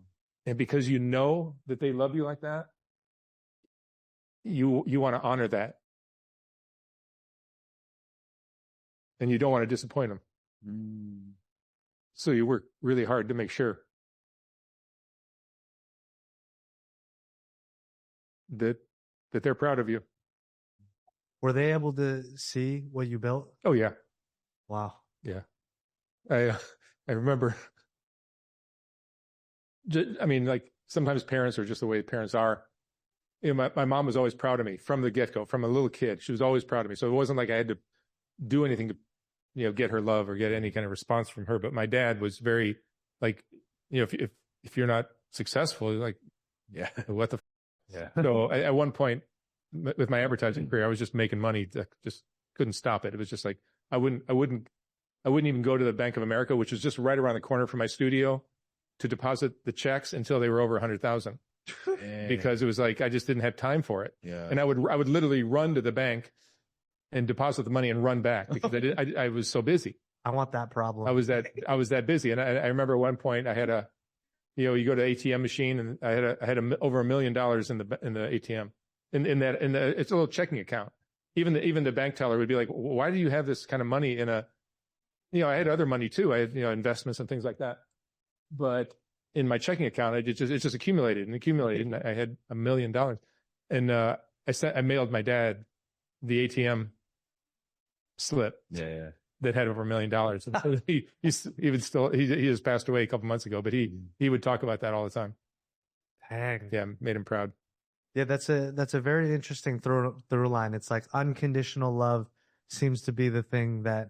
Oh, unconditional love is the remedy for everything. You want your kid to be great in life. You want them to excel and do great things. That is the ingredient. No, even unconditional. But unconditional love is not. It's like it's hard to find. Yeah, super rare. And I didn't have it from my dad. My dad was like, you got to be successful in order to get my love. But I had it from my mom, and I had it in spades from my mom. It's amazing you were able to see it like that, because I think sometimes people try to give unconditional love and then someone can see it as like discipline, right? There's times where I can see a parent truly loves their kids and they're like, they have to discipline them. Oh, yeah. But the kids depending on the personality and just how they are hardwired, I've seen kids, same parent would be like, wow, mom's doing this and I get it. And the other kid's like, mom hates us. Like, what are you talking about? Right. So it's same love, but I think where you're very graceful at is like, you saw that in your mom. You're like, man, no matter what I do, mom's going to love me no matter what. Right. And so, whereas I don't know if your sister feels the same, but you know. Yeah. Well, I think it's also the person receiving that love or that conditional love, even like my dad's love was conditional. Sure. But I still know he loved me. He was just doing the best he could do given the childhood that he had, which was fucked up. Yeah. So he was doing his very best. And it's like, to me, like both my parents were amazing, but my dad was really the miracle because he came from absolute crap. Jeez. My mom came from 2 loving parents. Gotcha. So it's like, like the apple doesn't fall that far from the tree. Right. My dad really fell very far from the tree in my book. Wow. My mom kind of didn't. She had 2 loving parents. She was loving to me. When do you think you recognize that? Like, my parents love me. My dad's conditional, but Since still I was like 6 months old, probably. I don't know. Really? You know it right away. Wow. You know it right away. You just can't verbalize it. True. You know it before you can speak. That is so interesting. It's the most important. It's the most important factor in a person's life. Yes. Period. Love for sure. For sure. Yeah, that's kind of the theme that I picked up from this. This interview has been so fascinating to see like what the channel is and who you are as a person. And it's like you're this rebel that I can tell you deeply care about people. Yeah. Sure. Yeah. You deeply care about people, but you're also not scared to go against the grain. Yeah. And it's just this is super fascinating. I just would love like basically it's Soft White Underbelly is like an homage to my parents. My parents loved me really beautifully. I thought, you know, my dad could have done better, but I don't regret anything about the way he loved me because it made me successful and I love who I've turned into. But Soft White Underbelly is like my way of saying, like, I don't know any smarter, any more intelligent way or more creative way or more effective way of showing the world how important it is to have good parents. Because I could do a bunch of videos with people that are wildly successful and had great parents and you guys. Like, I don't need to see these sugar-coated videos of these wealthy, successful, happy, you know, but if I show these videos of people who did not have that, had the exact opposite of that, and show you what a train wreck those lives become, mixed in with some people who have climbed out of it and some success, some beautiful stories too, which I've had some of those. I think that's a much more interesting message, way of delivering the message. Wow. Do you think It's like a Scared Straight program. Yeah. Would you recommend that people have children? If you're going to be a good parent, if you're going to stick around to be in their lives. Yeah, like I went to every single one of my daughter's volleyball games. I never missed it. You know, I think both my daughters would say I'm a great parent, great dad. And their mom is even better. So they had the luxury of having 2 parents kind of like mine. Probably even some ways, well, just different than my parents. But like my ex-wife, Ellie, is just the greatest. Just the greatest. And I did my very best too. And my kids both benefited from that. That's so for me, I'm a single guy. Obviously, one day I hope to find love. It's really interesting to hear that you talk so fondly and great about your ex-wife, and you guys both did a great job raising your kids. What was it with each other that it was hard to continue giving each other unconditional love? Well, you're getting into personal now. That's probably not the right place for the podcast. But no, it's like people just sometimes grow apart. Yeah, it's just not that there's anything wrong with her. I'm not going to say anything negative about anybody. Yeah, it's just like sometimes relationships are hard to maintain for 20, 30 years. Very true. But we're still friendly as can be. You'd see us together and just laughing and getting along like we did when we were married. Wow, she's amazing. She's an amazing woman. What would you say are like the criteria for people that are out there? What would you be like, hey, well, obviously someone that's very loving, but that can be broad. When you look for the quality in a partner, what would you say? Hey, okay, be the partner or person that like I tend to like a certain type of woman, and I try to be the male equivalent of that. so that the partner I'm with would be attracted to somebody who's really kind of has some qualities that are just really spectacular. Like I only respond to people that are really spectacular. Like if I'm going to have a girlfriend, she's going to be pretty amazing in some way. You know, or my ex-wife or whatever. Doesn't have to be the same quality. It doesn't have to be their beauty or their whatever. It could be their style, could be their intelligence, could be their sense of humor, could be their kindness, could be their so many different things. It could be a great athlete, could be anything. But I tend to be attracted to people who are spectacular. I like that. And I try to be spectacular for them too, in my ways that I have strengths in, and I have weaknesses too. I definitely have weaknesses. There's things I am definitely not good at, but there are other things that I'm really good at, and I try to be there for my partner. That's great self-awareness, honestly. I like that. Never settle. Yeah, never settle. Yeah, I mean the world's competitive. Yeah, the world is just competitive. For sure. If you're not going to be spectacular, then good luck. Sorry, buddy. It's going to be a tough one for me. Yeah, you'll hang in. Especially wearing a Packers shirt. You're a Bears fan. I'm a Bears For fan. sure. Go Bears. What part of Chicago are you from? I grew up. Elmhurst, western suburb. Okay, I'm South Side, Homewood Foster area. Cool. Well, how can you be wearing a Green Bay Packers shirt? My parents are both from Wisconsin, so I just grew up a Packers fan. Poor dude. I know. I'm a Cubs fan though. Are you Sox, Cubs? Tigers. I was born in Detroit.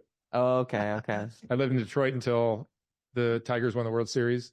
I actually moved out from Detroit the year they won the World Series. So, but I wasn't even into baseball yet. Yeah. I got into baseball right after the Tigers won the World Series against the Cardinals. But I was always a Tigers fan for baseball, Bears for football. Always loved the Lakers. Even when I lived in Chicago, there's something about the Lakers I just love. And that's it. Facts. Big sports fans? All you guys talk about how amazing Chicago is, and I see you living in LA. You guys are everyone in Chicago is like, Chicago's so great. It's like, well, why did you live there? My dad used to say there's only 3 things wrong with Chicago: December, January, February. That's great. So freezing out there, and it's a cold. Windy city, right? Is that what they call it? You're trying to go back one day? Crazy. You guys don't understand what it's like to live in a cold place like that. It's fun to visit, but it's every day. The cold air comes off your windows. Getting out of the shower is a cold breeze. Your tile is cold. I took my girlfriend to Chicago for the Players Ball. The pimp Don Magic Juan had his like whatever. I don't know if it's his final Players Ball, but a big one. And the first thing I did is I talked to one of the pimps, and he said, "Oh, here's a place to go. You can rent fur coats." So we went down, got off the plane, rented a car, and rented fur coats, full-length fur coats. Necessary. And they were warm as can be. They were so warm. Do you have pictures? Yeah, I do. I'll send you a picture. That's funny.